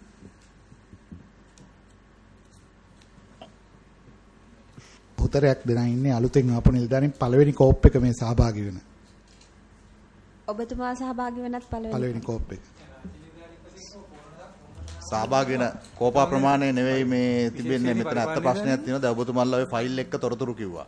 දැන් අර එතුමිය කතා කරලා කිව්වා මෙන්න මේ දවසේ ඉදිරිපත් කරලා තියෙනවා විගණකාධිපතිතුමාට සහ මේ අපේ ලේකම්තුමියට වාර්තා ටික ඉදිරිපත් කරලා තියෙනවා. ලේකම්තුමියටත් ඒ වාර්තා ටික හම්බ වෙලා නැත්නම් විගණකාධිපතිතුමාටත් ඒ වාර්තා ටික හම්බ වෙලා නැත්නම් අපිට සාධාරණ සැකයක් තියෙනවා. ওই ෆයිල් එක ඕගොල්ලෝ එනකොට හදපු ෆයිල් එකක් කියලා. ඔය දැන් අදත් අපිට ලිපියක් ලැබුණානේ. මෙතනට එනකොට ගේන්න හදපු ෆයිල් එක අඩුම ලියුම ආව නම් මොයේ තැන් දෙකකින් අදත් අපිට ලිපියක් ලැබුණා. එක තැනක තියෙන්න එපයි. තැන් දෙකකින් එක තැනක තියෙන්න ඕන. ඒතර දැන් ලේකම්තුමියත් සනාථ කරනවා ලේකම්තුමියට ওই වාර්තා එකක්වත් ආවේ නැහැ කියලා. ඒ වගේම විගණකාධිපතිතුමා සනාථ කරනවා එතුමාට ওই වාර්තා එකක්වත් ආවේ නැහැ කියලා. ඒතර ඔබතුමාලා මොන ලේකම්ටද යවලා තියෙන්නේ? මොන විගණකාධිපතිය යවලා තියෙන්නේ? ඔය දැන් මේ ඒකේ മന്ത്രിතුමා අඩුම ගානේ කෝප් ලේකම් කාර්යාලයක අනිවාර්යෙන් තියෙන්න ඕනේ. තමන්ගේ ෆයිල් එකේ තිබිලා ප්‍රමාණවත් නැහැනේ. විරෝධ මන්ත්‍රීතුමා තව කාරණයක් තියෙනවා. දැන් අද මේ කමිටුවට එන නිසාම ඔබතුමන්ලා තුමියන්ලා කරපු යම් යම් වෙනස්කම්. එතකොට අපිට සාධාරණ ප්‍රශ්නයක් පැන නගිනවා අපිට. දැන් මේක ගත්තොත් ලියාපදිංචි සාති කිරීම අනුපිටිපත් නිකුත් කිරීම කියන කාරණා දාලා ලිපිය 2025 3.7 වෙනිදා. 7 තමයි නිකුත් කරලා තියෙන්නේ. කියන්නේ අවුරුදු 4කට විතර පෙර ගතපු තීන්දුවකට දාලා ලිපිය නිකුත් කරන්නේ 7 වෙනිදා. ඒ කියන්නේ මේ මොනවා හරි කරලා මෙතනින් අද දවස ගෙවාගෙන යනවා මිසක් මේ රටේ ප්‍රශ්නෙට උත්තරයක් දෙන්න ආයතනයක් විතර මැදිහත් වෙන්නේ නැහැ කියන එක පැහැදිලි මේ ලිපි වලින්. මේක ජයග්‍රහණයක්. මේක පිළිබඳව අපි සතුටු වෙනවා. ඒ වගේම අපි මේ ස්තුතියකුත් කරනවා මේක දැන් 7 වෙනිදා හරි මේ ලිපිය ගහපු එක සම්බන්ධයෙන්. හැබැයි ඒතකොට මේ සියලු දේන් පෙනී යන්නේ මේ ඇත්ත උවමනාවකින් මේ වැඩේට මැදිහත් වෙනවා කියලා නෙමෙයි. ඒ නිසා මම හිතන විදියට මේක අපි මේ සාකච්ඡාව අද දවසේ මෙතනින් එහාට කරලා තේරුමක් නැහැ. ඒ නිසා අපි ලේකම්තුමත් සම්බන්ධ කරගෙන ප්‍රධාන ගණන් දීමේ නිලධාරීතුමා විදියට අපි වෙන දවසක් කරමු. මේකේ කිසි ඉස්සරහට යන්න පුළුවන් සාකච්ඡාවක් නෙමෙයි. ඒ කියන්නේ ඊළඟ දවසෙත් අය මේ තව බලා ගන්න බැරි වුණා. නේ තොරතුරු හොයා ගන්න බැරි වුණා. මේ තියා ගන්න තැන් නැහැ. අස්ථානගත වෙලා ඒ උත්තර වැඩක් නැහැ. මොකද අවුරුදු 5කට කලින් මේ මෝටර රථ ප්‍රවාහන දෙපාර්තමේන්තුව ඇත්ත ප්‍රශ්නයක් තියෙනවා දැන් රටේ මේ සිදුවෙන දේවල් වලට. ජාවරම් වලට මේකේ මේ වාහන පාවිච්චි කරනවා, වාහන එකලස් කරපුවා. ප්‍රශ්න ගොඩාක් මැද්දේ මේ දැන් මේ තියෙන්නේ. ඉතින් මේකේ මේ සෑහෙන වංගු ගහන ඒවා දැන් මේක ASCII මේ බලනකොට සිදු වෙලා තියෙනවා. අපිට දැන් මේ රටේ පුරවැසියත් බියකින් ඉන්නවා. දැන් රටේ පුරවැසියගේ වාහන වලටත් වෙන අය මේ නම්බර්ස් දාලා වාහන මේ ලියාපදිංචි කරලාද එක වාහනේ බලපතර දෙන්නෙක් පෙනී හිටිනවා. ඒතර ඒව කතා කරේ නැතුව මේ මූලික කාරණයක් අපි කතා කරේ. ඒකට කාටවත් උත්තරයක් නැහැ. එහෙනම් කතා කරන්න ප්‍රශ්න ගොඩයි. ඒක නිසා මේක නිවැරදි වෙන්නේ නැතුව මේ රටේ දැන් ජනතාව බලාපොරොත්තු වෙච්ච එකක් තියෙනවනේ. ඒ බලාපොරොත්තු වෙච්ච එකට අදාළව දැන් අපට තේරෙන්නේ සමහර ඒවා මේ මෝටර රථ ප්‍රවාහන දෙපාර්තමේන්තුවෙන් අනුබල දෙනවද කියලා සමහර වට අපට ප්‍රශ්නයක් තියෙනවා. දැන් මේ සිදුවෙන ක්‍රියාවලිය හරහා ගරු සභාපතිතුමනි දැන් මේ ඉදිරිපත් කරා මෙතුමිය විසින් මේ එවපු වාර්තාවේ පිටපත මේක ඇඩ්‍රස් කරලා තියෙන්නේ ලේකම් ගිණුම්කාරක සභාව 2019-11-4 උක්ත රැස්වීමේදී ලබා දෙන නියෝගය පරිදි පහත සඳහා කරුණට අදාළ වාර්තාව මේ සමග කාර්මිකව ඉදිරිපත් කරමි. ඊ මෝටර් ව්‍යාපෘතිය රියදුරු බලපත් සම්පාදනය රේකු සම්බන්ධතාවය. හැබැයි මේකේ කොහෙවත් නැහැ අර 25 කාරණා 25 සම්බන්ධයෙන් විනය කටයුතු කරලා දුන්න කටයුතු වාර්තාවක් අපිට මෙහාට දෙන්න කියලා කියපු නියෝගය සම්බන්ධයෙන් ගත්ත ක්‍රියාමාර්ග කිසි දෙයක් මේකේ නැහැ. ඇත්තටම මේක වාර්තාවක් නෙවෙයි. මේක නිකන් අපි දුන්න නියෝගයට කියපු කතාවක් විතරයි. ගත්ත ක්‍රියාමාර්ග ටිකක් ගැන කතා කරනවා. විසක් මේක නිශ්චිතව එක එක කාරණා සම්බන්ධයෙන් දුන්න වාර්තා නෙවෙයි. මේක අපි බැහැර කරනවා මේක වාර්තාවක් නෙවෙයි. සහ මේකෙත් ඔබතුමන්ලට වාසිදායක වෙන ඒවා ටික අංගලා ඉතුරු කාරණා සම්බන්ධයෙන් ගත ක්‍රියාමාර්ග ටික මොනවා හරි ටිකක් මේකේ ලියලා තියෙනවා. ඒතර මගේ මූලික ප්‍රශ්නය තමයි මේ කාරණා 25 සම්බන්ධයෙන් ඔබතුමාත් කිව්වා දැන් මේක ඉදිරි කාරණා වලටත් මේක ගොඩක් ඒවා ඉදිරිපත් වෙනවා කියලා. මේ ගත්ත කාරණා සම්බන්ධයෙන් අවුරුදු 6ක් තුල ගත්ත විනය ක්‍රියාමාර්ග මොනවාද කවුද ඒකට විරුද්ධව ඒ කාරණාවලදී යම්කිසි විනය දඬුවමකට ලක් වෙලා තියෙන්නේ. මොකද අවුරුදු 6ක් තිස්සේ කරන්න තරම් පරීක්ෂණයක් මේක ඇතුලේ නැහැ. බොහොම ලේසියෙන්ම මේ සමහර කාරණා ටික පරීක්ෂා කරන්න හැකියාව තියෙනවා. මොකද මේක ඇතුලේම වෙන පුද්ගලයෝ ආවේ නැහැ. මේක ඇතුලේම නේදාරින් තමයි සම්බන්ධ වුනේ. ඒතකොට සමහර රෙජිස්ට්‍රේෂන් කරලා තියෙනවා මේ පරණ වාහන චැසි අංක වලට අලුතින් එන්ටර් වෙලා තියෙනවා. ඊළඟට යම්කිසි ආකාරයක අතරමැද මේ රෙජිස්ට්‍රේෂන් නැතුව යම්කිසි බ්ලැන්ක් තිබිලා තියෙනවා යම්කිසි කාණ්ඩයක් ඒ කාණ්ඩය ඇතුළට පස්සේ ඇතුල් වෙලා තියෙනවා යම්කිසි අලුත් වාහන තොගයක්. ඒතකොට මේ වගේ කාරණා ගණනාවක් නෙවෙයි තියෙන්නේ. ඒතකොට මේ කාරණා සම්බන්ධයෙන් මේකේ ඇතුළෙම ඉන්න නිශ්චිත නිලධාරීන් කොට්ටාශයක් තමයි මේකට කටයුතු කරේ. ඒක උඩින් ආවේ නෑනේ ඉබේ පහත් වෙන දෙයක් නෙවෙයිනේ. ඒ නිසා අපිට ඕනේ මේ නිලධාරීන් හඳුනාගත්තද හඳුනාගෙන අවුරුදු 6ක් තිස්සේ ගත්ත විනය ක්‍රියාමාර්ග කුමක්ද? ඔන්න ඔය දෙකනේ අපි දැන් නියෝගය දුන්නේ. දැන් අවුරුදු 6ක් තිස්සේ ඒකට උත්තරයක් කියලා නෑනේ මේකේ. ඒතකොට අපි සලකනවා මේක ප්‍රමාණවත් අපි ඉල්ලපු වාර්තාවක් නෙවෙයි. ඊළඟට මේ විශේෂ වාර්තාවක් නිකුත් කළා තියෙනවා වාහන සම්බන්ධයෙන් මම හිතන්නේ ඔබතුමාත් දන්නවා ඇති 2023 සැප්තැම්බර් 12. දැන් මේක සම්බන්ධයෙන් ගත්ත ක්‍රියාමාර්ග මොනවාද? ඔකෙත් ඉදිරියට ඒ මේක ඇතුලේ තියෙන ඒවා ඉස්සරහට පැහැදිලි කරන්න පුළුවන් මේ සභාපතිතුමා අපි ගත්ත ක්‍රියාමාර්ග මේකේ කියලා තියෙනවා. ඒකේ සමහර ඒවා තොරතුරු අපි හොයාගෙන තියෙනවා. ඒවා සමහර ඒවා නිවැරදි කරන්න ඕනේ. ඒ කියන්නේ මේ ඔඩිට් එක හොයාගත්ත තොරතුරුයි අපි හොයාගත්ත තොරතුරුයි ගත්තාම පොඩි පරස්පරයක් තියෙනවා. ඒවා සමහර ඒවා නිවැරදි විය යුතුයි. ගොනුත් හොයාගෙන අපි කරුණු මේ වාර්තා කරගෙන ඒවා සකස් කරලා තියෙනවා. ඒවා ඉතින් ඔබතුමාට දෙන්න පුළුවන් ඉදිරියේදී. ඔව් එතකොට අපි දැන් මේකේ ඩ්‍රාෆ්ට් එකක් ඔබතුමාලට එවනවානේ සාමාන්‍යයෙන්. මේකට ගත කරලා තියෙනවා මම හිතන්නේ මාස 2ක් විතර වගේ උත්තර දෙන්නත් ගත කරා. ඔව්. ඇයි එතකොට ඔය කියන හොයාගත්ත කාරණා ටික ඒ ඩ්‍රාෆ්ට් එක ඇතුලේ උත්තර දෙනකොට කියන්න බැරි වුණේ. ඔව්. ඒක පසු කාලේන හොයාගත්ත තොරතුරුත් එක්ක තමයි යාවට් කාලේන කරලා තියෙන්නේ මේ පිළිතුර කරු සභාපතිතුමනි. ඒක ඔක්කොම සාක්ෂි සාධකත් එක්කම හොයාගෙන තොරතුරු ටික තියෙනවා. ගුණුත් සමග. එතකොට මේ වාර්තාවේ නිර්දේශ කමිටු පත් කරා කියලා තියෙන විමර්ශන පටන් ගත්ත කියලා අපිට වාර්තා කරලා තියෙනවා. ඒ විමර්ශන වල ප්‍රගතිය මොකද දන්නේ නැද වෙනකොට?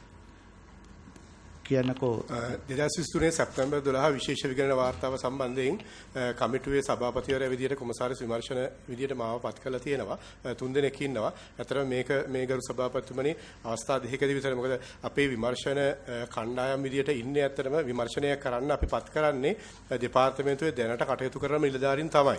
එතකොට ඇත්තටම අර සාමාන්‍ය රාජකාරී වල නිරත වෙන ගමන් තමයි මේ විමර්ශන කාර්යයන් වල නිරත වෙන්න වෙලා තියෙන්නේ. ඉතින් ඒක නිසා ඇත්තටම මේකට අදාළ කමිටුව 2024 8/28 තමයි පත් වෙලා තියෙන්නේ. එතකොට ඒ අනුව මේ සියලුම වාහන 281ක් සම්බන්ධයෙන් මේකේ තොරතුරු ඇතුළත් වෙලා තියෙනවා. මේ සියලුම වාහන අසාදු ලේඛන ගත කරලා තියෙනවා නැවත පැවරීම් කළ නොහැකි වන පරිදි. පොඩක් ඉන්න මම බාධාවක් කරනවා. 2023 සැප්තැම්බර් 12 නිකුත් කරපු වාර්තාවේ දුන්න නිර්දේශ ක්‍රියාත්මක කිරීම පටන් ගන්නේ 2024 අගෝස්තු මාසයේ. ඒතකොට සභාපතිතුමාලගේ කාර්යක්ෂමතාවය ඉස්සෙල්ලා කමිටුවක් පත් කළා. ඒ කමිටුවට පත් වෙච්ච නිලධාරීන් ස්ථාන මාරුවෙන් ගිහින් තියෙනවා. ඒතකොට දෙවෙනි මේ කමිටුව විදිහට තමයි මගේ සභාපතිත්වයෙන් කමිටුවක් පත් කරලා තිබුණේ. ඒතකොට ඒ අනුව අපි මේ සියලු වාහන අසාදු ලේඛන ගත කරලා තියෙනවා. ඔබතුමා කවද්ද පත් උනේ? මම පත් උනේ 2024 ජනවාරි 10 කොමසාරිස් විමර්ශන වලට. ඒකලත් මාස 7ක් ගියා මේකේ තීන්දුව ගන්නනේ. තීන්දුව ගන්න නෙමෙයි. ඒ කියන්නේ මේකට අදාළ විමර්ශන වාර්තාව ඒ කියන්නේ ඒ දවස්වල හිටියා. ඒකට අදාළ කණ්ඩායමක් පත් කළා. ඒ නිලධාරීන් ස්ථාන මාරු ගියට පස්සේ තමයි මගේ සභාපතිත්වයෙන් කමිටුවක් පත් වුනේ. තප්පරේ. දැන් මේ ඉස්සෙල්ලා කමිටුවක් පත් කරා. ඒ කට්ටිය ට්‍රාන්ස් ගියා කියලා කිව්වා. ඒ පත් කරපු කමිටුවෙන් දැන් කරපු මොකක් හරි විමර්ශන වාර්තාවක් තියෙනවද? එහෙම අතුරු වාර්තාවක් නම් 8 වෙනි මාසයේ අලුත් කමිටුවක් නම් පත් කරන්නේ. ඔව්. ඊට එතකොට 2023 එහෙනම් පත් කරානේ කමිටුවක්. ඒතර අවුරුද්දක කාලයක් කරපු පරීක්ෂණ වාර්තාවක් තියෙනවද මොකක් හරි? එහෙම අතුරු වාර්තාවක් නම් දීලා තිබුණේ නැහැ මේ සභාපතිතුමනි. අපි ඔබතුමානේ ප්‍රධාන නිලධාරියා. දැන් 2024 ජනවාරි මාසේ ඉඳලා ඔබතුමා එතන ඉන්නවනේ. ඔව් ඒ කියන්නේ එහෙම වාර්තාවක් දීලා තිබුණේ නැහැ. ඒක කාර්යයක් දීලා තිබුණේ නැහැ කියන්නේ. ඒ කමිටුවක් ඇත්තටම ලිඛිතව පත් කරලා විමර්ශනයක් කරන්න පත් කරා නම් ඒ කමිටුවට වාර්තාව දෙන්න ඕන දිනයකුත් අපි තීරණය කරන ටයිම් එක. ඒතකොට ඒ කාලය තුල ඒගොල්ලෝ නොදීගෙන ඒගොල්ලෝ රාජකාරිය පැහැර හැරලා තමයි ගිහිල්ලා දින මාරු වෙලා. රාජකාරිය පැහැර හැරෙනවා ඒගොල්ලෝ වෙටුප්පර්ධක දෙන්නත් බෑ රාජ්‍ය සේවයේ. රාජ්‍ය සේවයේ වෙටුප්පර්ධකයක් එහෙම දෙනකොට කාර්ය සාධනෙ හොඳට ගේනවා ආයතන ප්‍රධානිය.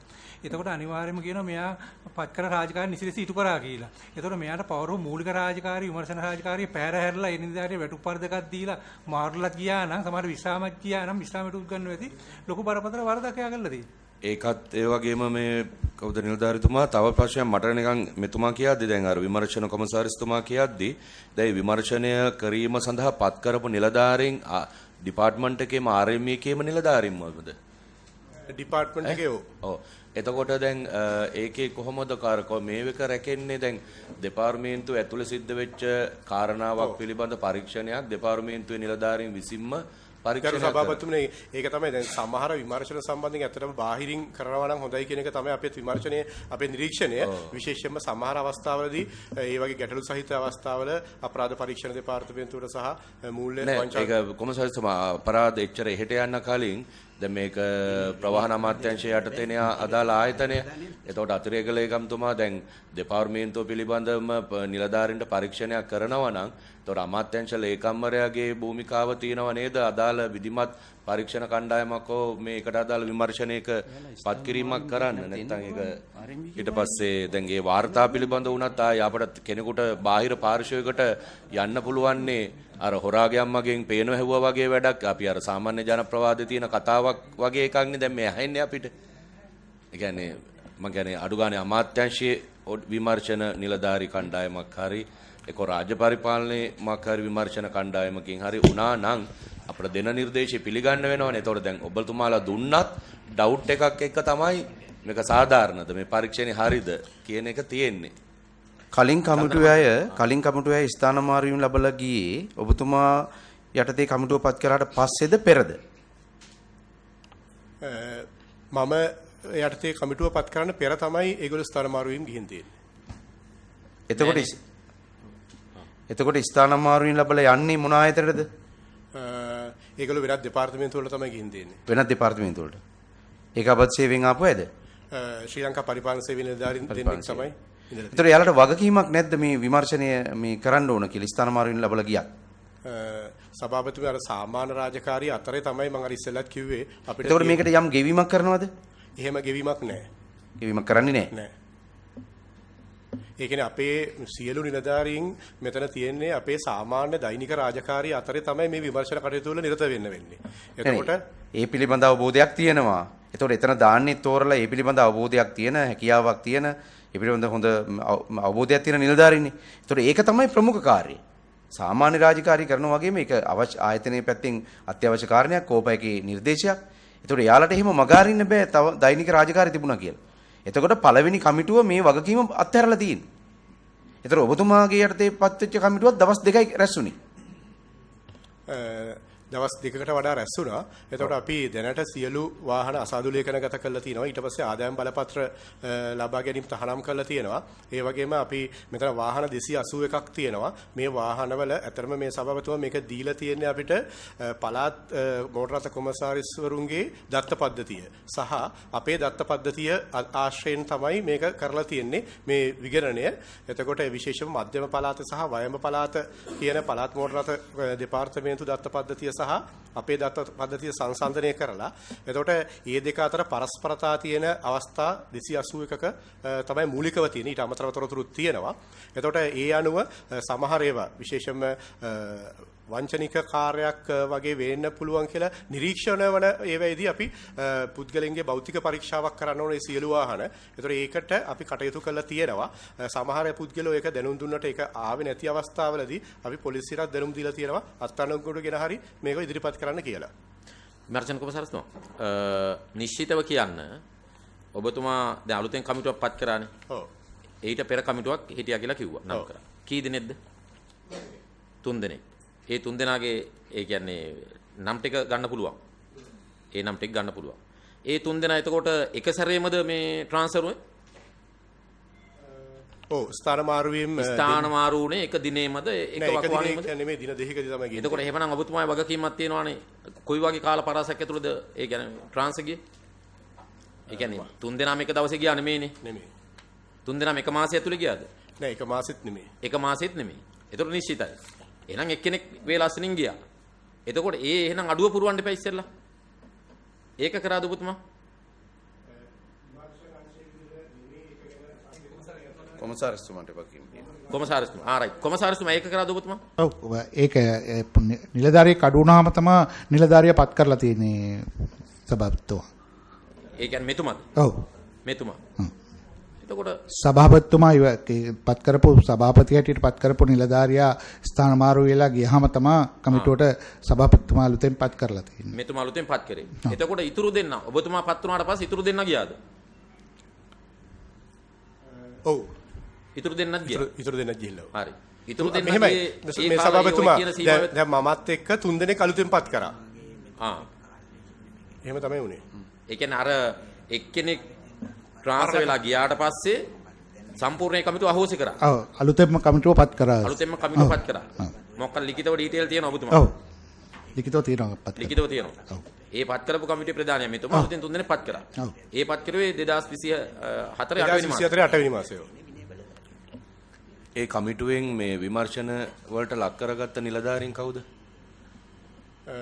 නිලධාරීන් සම්බන්ධයෙන් කරනට වඩා සභාපතිතුමා අපි ඉස්සෙල්ලම මේ වාහන ටික තවදුරටත් පැවරීම නිසා අපිට ගැටලුවක් ඇති වෙනවා. මේක මොකද මේවයි ප්‍රශ්න තියෙන නිසා ඒකෙන්ද අපි ඉස්සෙල්ලම කරේ මේකට අදාළව පැවරුම් කටයුතු තහනම් කළා අසාදුලීකරණගත කිරීමක් කරා. ඒ වගේම තවදුරටත් මේවට අදාළව ආදායම් බලපත්‍ර නිකුත් කිරීම සම්බන්ධ ගැටලු තියෙන හින්දා ඒක දැනුවත් කරා. ඊට අමතරව මේවයි අපි ගොනු ගෙන්න ගන්න කටයුතු කරා.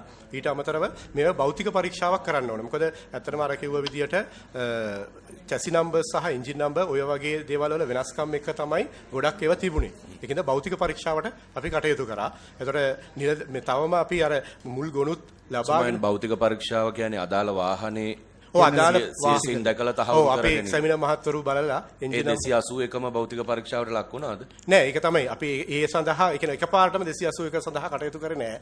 මෙතන ලොකුම ප්‍රශ්න තිබිච්ච අර විදේශීය අය ඒ කියන්නේ අපේ තානාපති නිලධාරීන් පාවිච්චි කරපු වාහන. දැන් එතකොට ඔබතුමා හඳුනාගත්තද මේ ක්‍රියාවලියට සම්බන්ධ වෙච්ච නිලධාරීන්?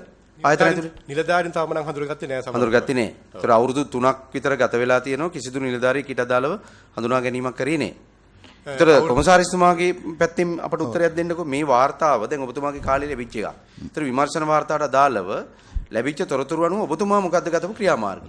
සභාපතිතුමා මේකේ දැන් අර කිව්වා වගේ අපි ඔකේ මූලික පරීක්ෂණයක් කරාම දැන් ඕක අර අරන් තිබ්බේ අර කිව්වා වගේම වයඹ සහ මධ්‍යම පළාත් සභාවේ තිබ්බ මේ පළාත් ආදායම් එකට අදාළ මේ රෙවෙනියු ලයිසන් එක නිකුත් කරන්න අදාළ සිස්ටම් එකේ තොරතුරු සහ අපේ තොරතුරු අතර මිස්මැච් වීමක් තමයි ඔකේ වාර්තා කරලා තිබ්බේ ඔය 291. එතකොට ඒකේ වෙන්නේ ඒකේ වෙලා තියෙන්නේ ඇත්තටම පළාත් සභාවලට තොරතුරු මේ ආදායම් බලපත්‍ර ලබා ගන්න ඒගොල්ලන්ගේ පළාතේ වාහන රෙජිස්ට්‍රේෂන් එකේදී ඒගොල්ලන්ට ඕන් සිස්ටම් එකක් තමයි හදාගන්න තිබ්බේ. ඒතකොට ඒගොල්ලන්ට පළාත් රෙවෙනියු ලයිසන් එක නිකුත් කරන්න ඒගොල්ලන්ට අදාළ වෙන්නේ හුඟක් වෙලාවට වාහනේ බරයි වාහනේ අංකෙයි මේ කියන ඒවා විතරයි. ඒතකොට චැසි අංක එන්ජින් අංක කියන ඒවා ඒගොල්ලන්ට වැදගත් වුන්නේ නැහැ ඒ දවස්වල.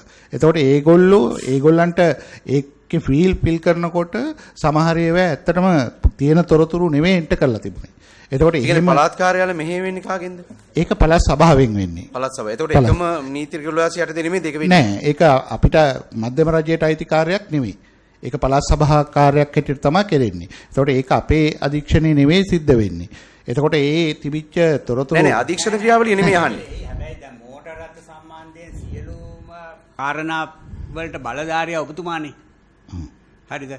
ඒක අර කරන්නේ රෙවෙනියු ලයිසන් එක සම්බන්ධ කතාවක් නේ. හැබැයි ඔබතුමාටත් වගකීමක් තියෙනවා. ඔබතුමාලගේ දත්ත පද්ධතියේ යම්කිසි ප්‍රමාණයක් ඒගොල්ලෝ පාවිච්චි කරනවා.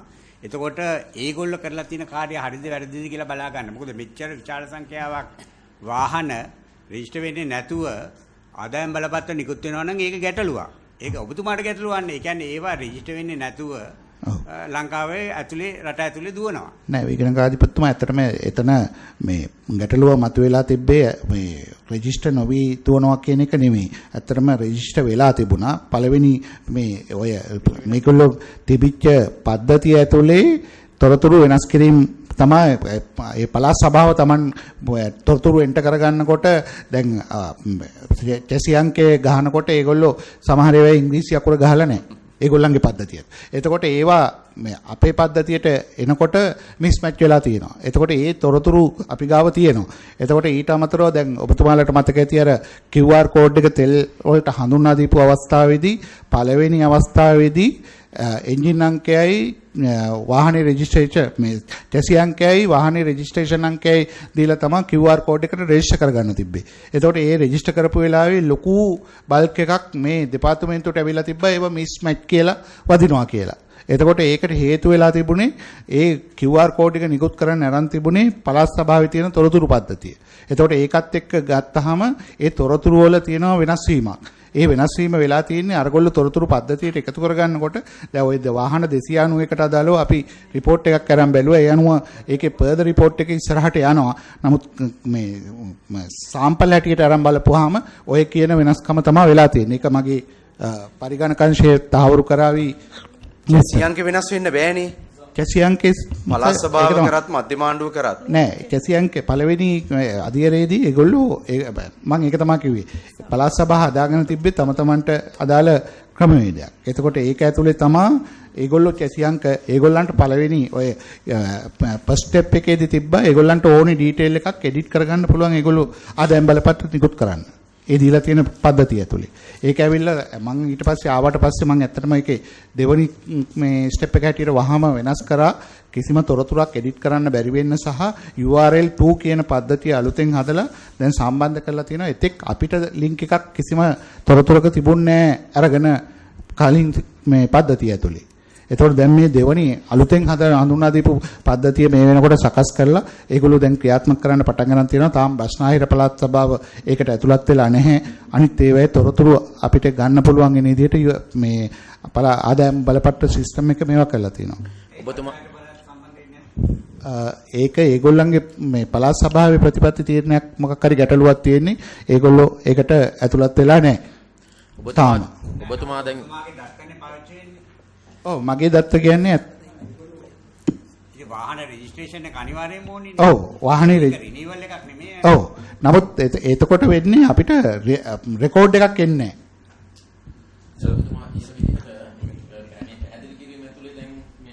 අපට තේරෙන්නේ අර වාහන 281කට අදාළව මැදිහත් වෙච්ච නිලධාරීන්ට මේ මිස් වෙලා තියෙන්නේ. අහම්බෙන් වැරදිලා. අපිට ඒත්තු ගන්නන්න හදන්නේ ඒක ද කියලා ඉරලා මේව. ඒක සර් පැහැදිලි කිරීමක් කරන්න. සර් දැන් ඔය අපි ඕකේ අතිරේක ඔප්පු කිරීමක් විදියට තමයි වයඹ සහ මධ්‍යම පළාතේ ERL දත්ත පද්ධතිය යූස් කරලා තියෙන්නේ. එතකොට මේක අපි පැහැදිලිව තහවුරු කරලා තියෙනවා. RMB පද්ධතිය ඇතුලේ chassis numbers change වෙලා තියෙනවා කියලා. ඒක ඔප්පු කරන්න අපි අතිරේක සාධකයක් විදියට ERL එකේ වයඹ මධ්‍යම යූස් කරලා තියෙනවා. ඒකේ තියෙන්නේ C90 බයිසිකල් තුන පරණ C90 බයිසිකල් වලට අලුත් යනවා ජේඩ් එකක්. නැත්තම් හොනට් එකක්. නැත්තම් ජපන් අර 350ට වැඩි බයිසිකල් එකක්. ඒ වගේ ඒවා තමයි මේ වාර්තාවට අපි දාලා තියෙන්නේ. අපි කිසිසේත්ම පිළිගන්නේ නැහැ මේක මිස් වෙලා මේ වැරදිලා කියලා.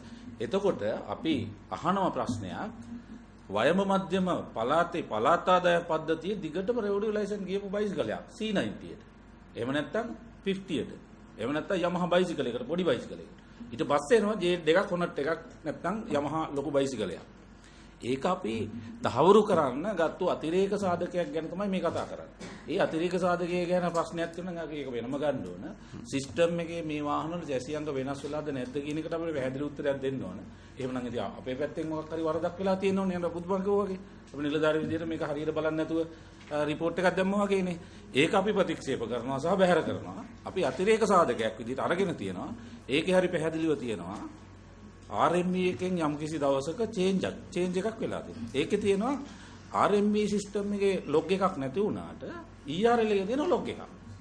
එතකොට chassis අංගය වෙනස් වෙච්ච දවස ඒකේ තියෙනවා. එතකොට අපිට තහවුරුවක් තියෙනවා C50 යේ තිබිච්ච නැත්නම් C90 යේ තිබිච්ච data එක මෙන්න මේ දවසේ හොනට් එකේ නැත්නම් ජේඩ් එකේ නැත්නම් අර බයිසිකලේ ෆිගර් එකට වෙනස් වුණා කියලා. ඒක අපි මොකද මේ සිස්ටම් එකේ තියෙන නිසා පරණ බයිසිකලේ මකලා අලුත් බයිසිකලේ දාපුවම මොකුත් පේන්නේ නැහැ. පරණ එක තිබුණද කියලා අපි දන්නේ නැහැ. ගරු මේ කොමසාර ඒ ඩේටා එක නැහැනේ. ඒකට අපිට තහවුරුව ගත්තේ අපි අර විදියට තමයි. ඒක අතිරේක සාධකයක් විදියට තමයි අපි අරන්නේ. සාක්ෂි ඇස්ක්‍රීමේ ක්‍රමයක් විදියට ඒ ක්‍රමයක් විදියට කොමසාර ගරු සභාපතිතුමා ඉස්සෙල්ලා ඇහුවේ නිශ්චිතව ඔය කියන කාරණයට අදාළව නිලධාරීන් හඳුනාගෙන තියනවාද කියලා. ඔබතුමා දැන් ඒක කියන්නේ නැතුව ඒ සිද්ධියට අදාළ ලොකු පැහැදිලි කිරීමක් කරා. අහපු ප්‍රශ්නෙට අදාළ උත්තරයක් හම්බ වුණේ නැහැ. මදක් දැන් අපිට ක්‍රියාමාර්ගයකට යන්න වෙන්නේ කරු මේ සභාපතිතුමා ඇත්තම තොරතුරු හොයාගෙන ඉපැයි අපි ක්‍රියාමාර්ගයකට යන්න. එතකොට නමුත් කරාට පස්සේ ඒ තොරතුරු ටික නිවැරදි නම් ඊට පස්සේ ගන්න තියෙන ක්‍රියාමාර්ගය මොකද්ද? මගේ පරිගණකංශයට චුට්ටක් ඒ පිළිබඳව පැහැදිලි කිරීමක් කරන්න පොඩි අවස්ථාවක් ගන්න අනිවාර්යෙන් ඒ වරන් අපිට කියන්න. ඔය සාමාන්‍ය පළාත් ආදායම් වල ආදායම් දෙපාර්තමේන්තු පරිගණක පද්ධතිය ස්ථාපිත කරන්නේ අර 2009 වසරේදී. ඒතකොට 2009 වසරේට කලින් ආදායම් බලපත්‍ර නිකුත් කරපු දත්ත යාලක තියෙන්නේ මේ යාලක තියෙන මොන හරි පොඩි සිස්ටම් වල එහෙම නැත්නම් යාලගේ ලිඛිත සාක්ෂි විදියට. ඒතකොට ඒ data තමයි යාල 2009 දී ඒ පද්ධතිය එන්ටර් කරන්නේ. එහෙම නැත්නම් ඒ කට්ටියට කියන්නේ අර මැනුවලි ඒ වෙලාවට එන එක බලලා එලා data එන්ටර් කරලා ලයිසන් ඉෂු කරන එක තමයි දිගටම කරන් ගිහින් තියෙන්නේ. මොන හරි අවස්ථාවකදී ලයිසන් එකක් ගන්න ගිය වෙලාවක දෙපාර්තමේන්තු පරිගණක පද්ධතියත් එක්ක ඒ data sync කරොත් විතරයි ඒ මොහොතේ තමයි data ටික අප්ඩේට් වෙන්නේ.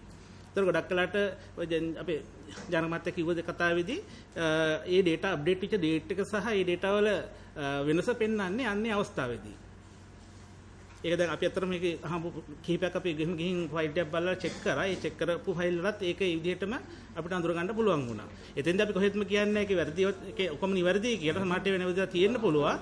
ඒක අපිට විමර්ශනයේදී තමයි අඳුර ගන්න පුළුවන්. අපිට ඕනේ අපි දැන් ඉදිරිපත් කරලා තියෙන මේ වාර්තාවේ තියෙන සාම්පල් එකක් තියෙනවානේ. ඔව්. අපි සමස්තයන් නෙවෙයි මේ බලලා තියෙන්නේ. මේ සාම්පල් එක. ඒ සාම්පල් එක මෙහෙමනම් අපිට පොපියුලේෂන් එක ගැන හිතා ගන්න වෙනවනේ. බරපතල තත්ත්වයක්. ඒත් එක දැන් ඔබතුමන්ලා කියනවා බස්නාහිර පළාතේ තාම අපි පටන් අරගෙනත් නෑ එහෙම එකක්. අපි දන්නෙත් නෑ. ඔබතුමාන්ට දැන් කිව්වේ? ඔව් නෑ බස්නාහිර පළාතේ මේ දන්නේ නෙමෙයි මේ විකනගාත්තුමා මේ සිස්ටම් එක සමස්ත ලංකාවෙම ක්‍රියාත්මක වෙන්න පළාත් සභාව තමයි ඇති කරේ. එතකොට ඒකේ අපේ තොරතුරු ලබා දීමේ දායකත්වය තමයි මධ්‍යම ආණ්ඩුව හැටියට අපි කරේ. එතකොට ඒක පටන් ගත්තේ පළාත් සභාව එක ගතු තීරණ. හරි ඒක පැහැදිලි. දැන් පළාත් සභාවේ කරාට දැන් අපිට උදාහරණ තියෙනවානේ මේ පළාත් දෙකක කරලා මෙච්චර ප්‍රශ්න තියෙනවා නම් බස්නාහිර පළාත කියලා කියන්නේ අපේ තියෙන ලොකුම පළාතනේ. ඔය වාහන විශාල සංඛ්‍යාවක් රෙජිස්ටර් වෙලා තියෙන බස්නාහිර පළාතේනේ. ඒතර බස්නාහිර පළාතේ අපිටත් ලොකු සැකයක් තියෙනවා. ඔය මේ කියන කාරණා ප්‍රබල විදියටම බස්නාහිර පළාතේ සිදු වෙන්න ඉඩ තියෙනවා. වඩාත්ම يعني ලොකු පොසිබිලිටි එකක් තියෙනවා මේක සිද්ධ වෙන්න. එතකොට ඒක සම්බන්ධයෙන් අපි දැනුවත් වුණාට අපිට තාම ඇක්සස් කරන්න බෑ. මොකද ඒගොල්ලන්ගේ සිස්ටම් එකයි අපේ සිස්ටම් එකයි අතර දැන් මේක ලින්ක් එකක් නැහැ. ඒතකොට අපිට මේක සින්ක්‍රනයිස් කරගෙන අපිට එහෙම බලා ගන්න හැකියාවක් නැහැ. ඔබතුමන්ලට සමහරවිට පොඩි කාරණයක් තියෙනවා. ඔය පළාත් ආදායම් දෙපාර්තමේන්තු පරිගණක පද්ධතියේ අපේ පද්ධතිය අතර වෙනසක් තියෙනවා ලොකු. ඒ කියන්නේ නීත්‍යානුකූල ලියාපදිංචි සහතිකයක් තියෙන අපේ සිස්ටම් එකට ඇතුළත් නොවි තියෙන වාහන රැසක් ලයිසන් ගන්නවා ඒ ලයිසන් සිස්ටම් එක හරහා. උදාහරණයක් විදිහට වාහන කියන්නේ බයික්ම තියෙනවා 60000ක් විතර අපේ දිස්ත්‍රික් කාර්යාලවලින් රෙජිස්ටර් කරපු. ඒ රෙජිස්ටර් කරපු එක වාහනයක්වත් අපේ සිස්ටම් එකේ ලියාපදිංචි වෙලා නැහැ. සිස්ටම් එක ඇතුලේ. ඒ හේතුව මොකක්ද? ඒක සබත්ම ඒ දවස්වල කියන්නේ කරපු කාලෙත් කරලා තියෙන්නේ දෙපාර්තමේන්තුවෙන් අපේ ලියාපදිංචි පොත් සහ නම්බර් ප්ලේට් ඉෂුව කරලා තියෙන දිස්ත්‍රික් කාර්යාල වලට ඒවා දිස්ත්‍රික් කාර්යාලෙන් තමයි නිකුත් කරලා තියෙන්නේ.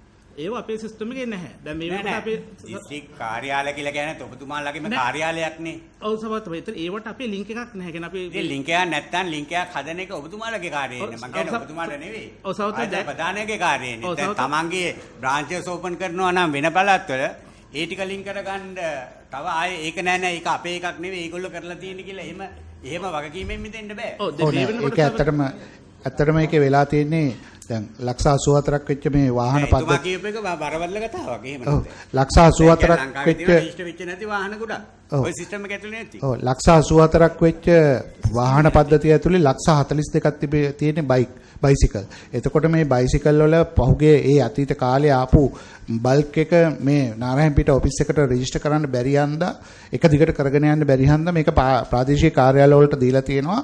මෙහෙන් නම්බර් ප්ලේට් එක වෙයි මේ නම්බර් ප්ලේට් එක පින් කරලා පොතත් එක්ක එහෙට ප්‍රාදේශීය කාර්යාල වලට ඇරලා තියෙනවා. එහෙ ඒගොල්ලෝ ෆයිල් එක ඕපන් කරලා ඒ තොරතුරු ඇතුළත් කරගෙන දී. දැන් තමයි අපි ඒක පද්ධතියට එකතු කරගෙන යන්නේ ඒ බයික් අපේ පද්ධතියට. ඒ ගොනු ගෙන්නගෙන දැන් එන්ටර් කරමින් තමයි යන්නේ. එහෙම තව 60000ක් විතර අපිට ෆයිල් එන්ටර් කරන්න තියෙනවා. ඒ අදාළ ප්‍රාදේශීය කාර්යාල වල ගොනු ගොඩ ගහලා තියෙනවා. ඒව පද්ධතියට දැන් තමයි එන්ටර් කරගෙන යන්නේ. ඔබතුමාලගේ මේ තියෙන ප්‍රශ්නයක් නේ. දැන් ওই ටික එන්ටර් කරවලා ඒ අවස්ථාවේ කළ යුතු අවස්ථා වැඩක් නේ දැන් මේ බෑක්ලොග් එක ක්‍රියේට් කරගෙන තියෙන්නේ. අනිත් පැත්තෙන් ඒක රෙජිස්ටර් වෙන්නේ නැතුව සිස්ටම් එකට එන්ටර් වෙන්නේ නැතුව ඉෂුව කිරීමත් ප්‍රශ්නයක් නේ. එතකොට ගරු සභාපතිතුමා ලංකාවේ සමස්ත වාහන ගැන තහවුරුවක් මෝටර් රථ ප්‍රවාහන කොමසාරිස් කාර්යාලයෙන් ගන්න බැයිද අපිට? අපි හිටියේ ඒක හරියි කියලා දැන් බලන් ගියාම ඒක දැන් එතකොට ලංකාවේ නිශ්චිත නෑනේ ලංකාවේ වාහන සම්බන්ධයෙන් තොරතුරු. නිශ්චිත අදහසක් නෑ. අනික මේ මතු කරන කාරණේ කොමසාරිස්තුමා දැන් අපි ලංකාවේ ඉන්නේ. අපි දන්නවා හරි සරල කාරණයක් තියෙනවා. ලංකාවේ වාහනවල පොත පරණ වාහනවල පොත විකුණනවා. එතකොට බයිසිකල් වල පරණ නම්බර්ස් වලට අලුත් බයිසිකල් රෙජිස්ටර් වෙනවා. දැන් මෙතුමා හරි පැහැදිලිව කිව්වා කාලයක් 90 බයිසිකල් විදියට ගිහිල්ලා ලයිසන් ගත්තු ඒවා එකපාරම වෙනස් වෙලා තිනවා හොනට් එක්කට. මම කියන්නේ මේ කාරණේ තමයි අපි ඔය කියන මොනවා හරි පළාත් සභාවල සිස්ටම් එකේ අවුලක් එහෙම නැත්නම් නිලධාරියා එන්ටර් කරපු එකේ අවුලක් කියලා අපි මේ යට ගහන්නේ මේ කියන කාරණේ. මේක බයිසිකල් වල විතරක් නෙවෙයි ලංකාවේ හැමතැනම. අර පොතක් තිබ්බට පස්සේ අලව වෙන විදිහ අපි දන්නවනේ. මේ හරි සරල කතන්දර. ඒ කියන්නේ ඔබතුමන්ලාගේ ආයතන ඇතුලේ තියෙන ප්‍රශ්න මේ තියෙන්නේ. මම මේක කොතනක හරි යට ගියොත් මම කියන්නේ අපේ තාක්ෂණික ප්‍රශ්නයක් අර පළාත් සභාවේ තාක්ෂණික ප්‍රශ්නයක් කියලා මේ ඇත්ත කතන්දරේ යට ගියොත් කවදාවත් මේ පරීක්ෂණ සිද්ධ වෙන්නේ නැහැ. ඒක නිසා අපි පොඩ්ඩක් මේ කාරණේදී අවංක වෙලා මෙන්න මේ තියෙන කාරණේට අපි ගත්තු ක්‍රියාමාර්ගය මොකක්ද කියලා කියමු. නැත්නම් ඔක පළාත් සභාවට අතහැරියොත් මේ කාරණේ ඔහොම යට යනවා. නෑ ඇත්තටම මේකේ දැන් මම කිව්වේ මේ 291 ඇතුලේ ව්‍යාජ ලෙස සකස් කරපු දෙයක් නැහැ කියන එක නෙමෙයි. හැබැයි අපිට මේක ඇතුලේ සත්‍ය ලෙස වෙනස් වීම තිබිච්ච ඒවා අපි අයිඩෙන්ටිෆයි කරගෙන යනවා. එතකොට මේක හරියට අඳුනා ගන්න නැතුව අපිට විනය ක්‍රියාමාර්ගයකට යන්න අවස්ථාවක් නැහැ සභාපතිතුමා. ඒ කියන්නේ හරියටම මේ 291ම හොරට ගහපුවයි කියලා ඔප්පු කරන්න ක්‍රමයක් නැතුව අපිට ඉස්සරහා යන්න ක්‍රමයක් නැහැ. ඔප්පු කරන්න ඔබතුමා මොනවා හරි පරීක්ෂණයක් කරාද? ඔව් ඒක තමයි කිව්වේ අර. ඔප්පු කරන්න පුළුවන් ටිකක් තියෙනවනේ 290කම ඕනේ නෑ. ඔප්පු කරන්න පුළුවන් එකක් ටිකක් තියෙනවනේ. ඒතකොට ඒකට අදාළව සම්බන්ධ වෙච්ච නිලධාරීන් හඳුනාගත්තා. ඔව් දැන් ඒක තමයි මම කිව්වේ මේ 291කට අදාළ තොරතුරු ටික අපි හඳුනා ගැනීමෙන් යන්නේ මේවා අනුව සිස්ටම් එක අනුව මේ චේන්ජ් එක වෙච්ච විදිය අපිට ගන්න පුළුවන්ද කියන එක. කොමසාරිස්තුමා ප්‍රශ්නේ තියෙන්නේ මෙහෙම. කොමසාරිස්තුමා දැන් මේ වෙනකොට ඔබතුමාලා දැන් පරීක්ෂණ පවත්වනවනේ. එතකොට 291 මේ වෙනකොට තහවුරු කරගත්ත වාහන කොච්චරක් තියෙනවද? නිශ්චිතවම ඉලක්කමක් විදිහට කියන්න මේ 291 මේ වෙනකොට මෙච්චරක් තහවුරු කරගෙන අවසන් කියලා. ඒකට දාලා නිලධාරී හඳුනගෙන තියෙන්නේ. අපිට නිශ්චිත උත්තරයක් දුන්නා නම් හරි. මෙන්න මේ ප්‍රමාණය කියලා. අපි එහෙම වෙන වශයෙන් නිලධාරීන් හඳාගත්ත බෑ. දැන් මං අහන්නේ නිලධාරීන් ගැන නෙවෙයි. මම අහන්නේ 291 වාහන වශයෙන් වෙන්වෙන්ව අඳුරගෙන තියෙනවද? එතකොට දැන් විනය පරීක්ෂණය කියන්නේ මෙතුමියගේ ප්‍රශ්නට උත්තරය ආවනම් ඔව් හරි 291න් දැන් පරීක්ෂණත් මේ වෙනකම් කරලානේ 2024 ඉඳලා ඔබතුමන්ලා කරලා කමිටු දෙකක් පත් කරලා කරගෙන ඇවිත් තියෙනවා. එතකොට දැන් අවුරුදු දෙකක් තිස්සේ අපි කරපු දෙයක ප්‍රතිඵලයක් තියෙන්න එපාය. අපි මෙච්චරක් වාහන අඩුමතරමේ එකක් අඳුරගත්තා කියලා හරි ඔබතුමන්ලට කියන්න පුළුවන්නේ. මෙන්න මේ අංකය දරන මෙන්න මේ වාහනේ අපි අඳුරගෙන තියෙනවා. ඒකට උත්තරයක් දෙන්න ඔබතුමන්ලගේ පාර්ශවයෙන්. ඒකට මේ කව කිරුවොත් දැන් ඒක එතකොට අප්ඩේට් කරනකොට ඒ දිනේ මම කියන්නේ එක වාහනයක් අඳුනගත්තා නම් ඒක නෑ ඒක තමයි ඒකටම තමයි මම කියන්නේ. කවුද නිලධාරියා කියලාත් හඳුනා ගන්න පුළුවන්. අදාළ ආයතනයේ හම්බන්තොට නම් සිස්ටම් එකට අදාළ නිලධාරියෙක් ඉන්න ඕනි. හරි ලේසි දෙයක් නේ. ඉස්සෙල්ලා අපිට වාහන ටික අඳුරගත්තද කියලා අපි කියමු. අපිට ඔක්කොම කරන්න බැරි වෙයි. අපි කියන්නේත් නෑ 291ම ඔබතුමාලට අඳුර ගන්න කියලා. අඩුම තරමේ එක වාහනයක් සම්බන්ධයෙන් නිශ්චිත උත්තරයක් දෙන්න කමිටුවට.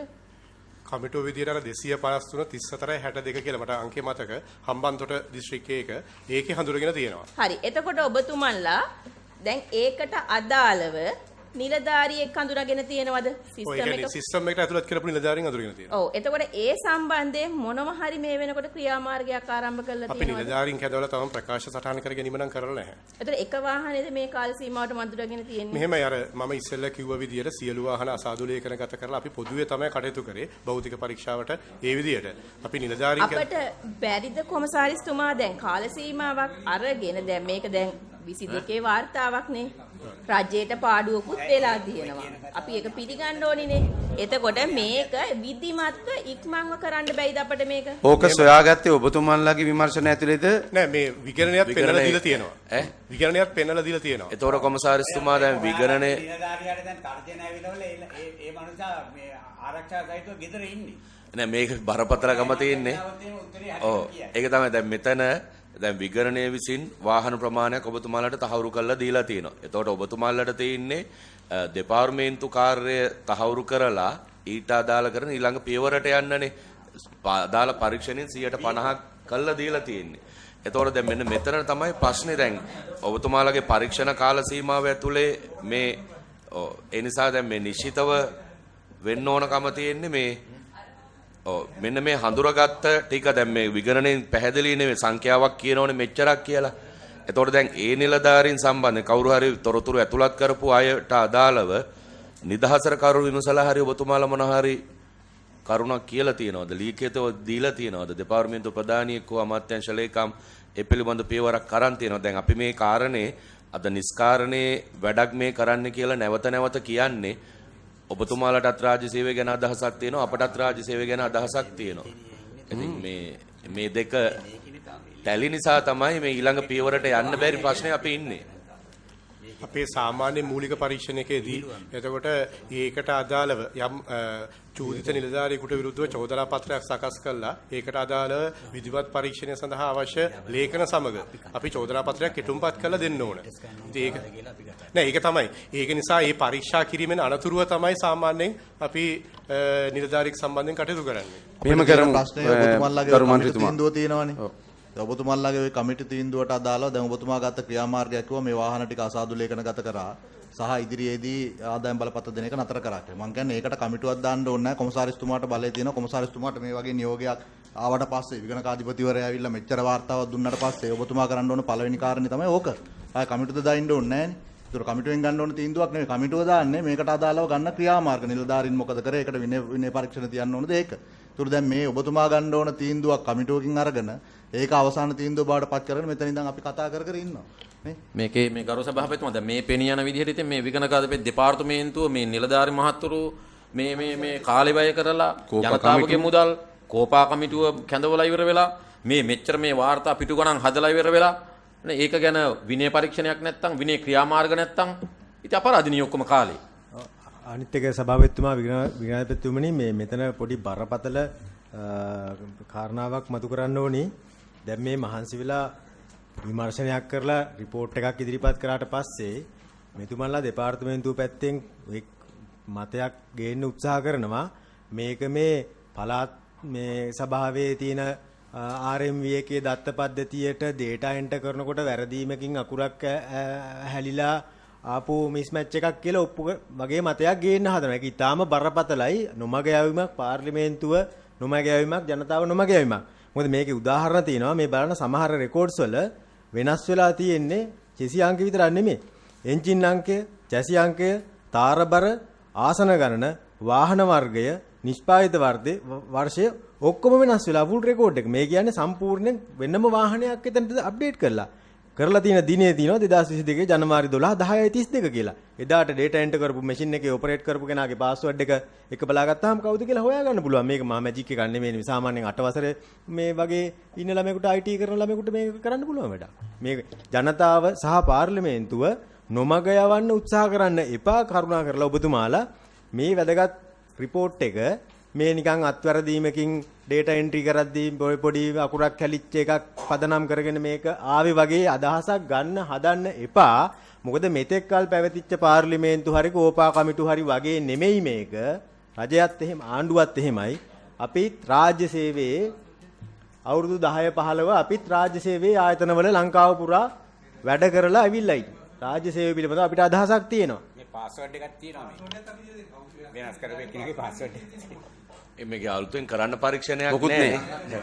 අපි ගරු මන්ත්‍රීතුමාලා මෙහෙම කරමුනේ. අපි මේකේ මේ ඔබතුමන්ලට අවස්ථාවක් දෙනවා සියලු තොරතුරු අරගෙන විනය ක්‍රියාමාර්ග ගතපු විනය ක්‍රියාමාර්ග අතර නිශ්චිත තොරතුරුත් අරගෙන අපි නැවත කමිටුවට දිනයක් දෙන්න. මේක මම හිතන්නේ මෙතනින් එහාට කරලා තීරමක් තියෙයි කියලා.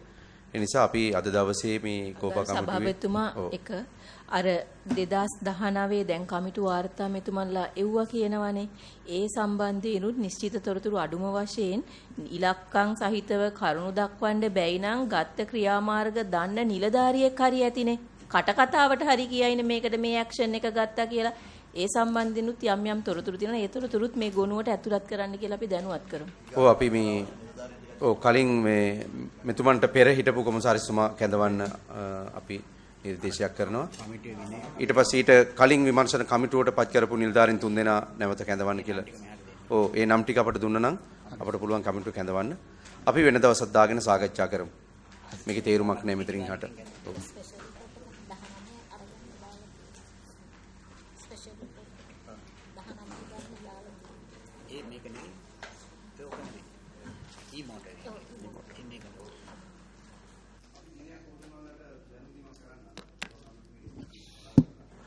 එදාට සූදානම් වෙලා අදාළ නිලධාරීන් එක්ක අපි මේක කරමු. අපිත් කැමති නෑ මේ අපහසුතාවයට පත් කරන්න.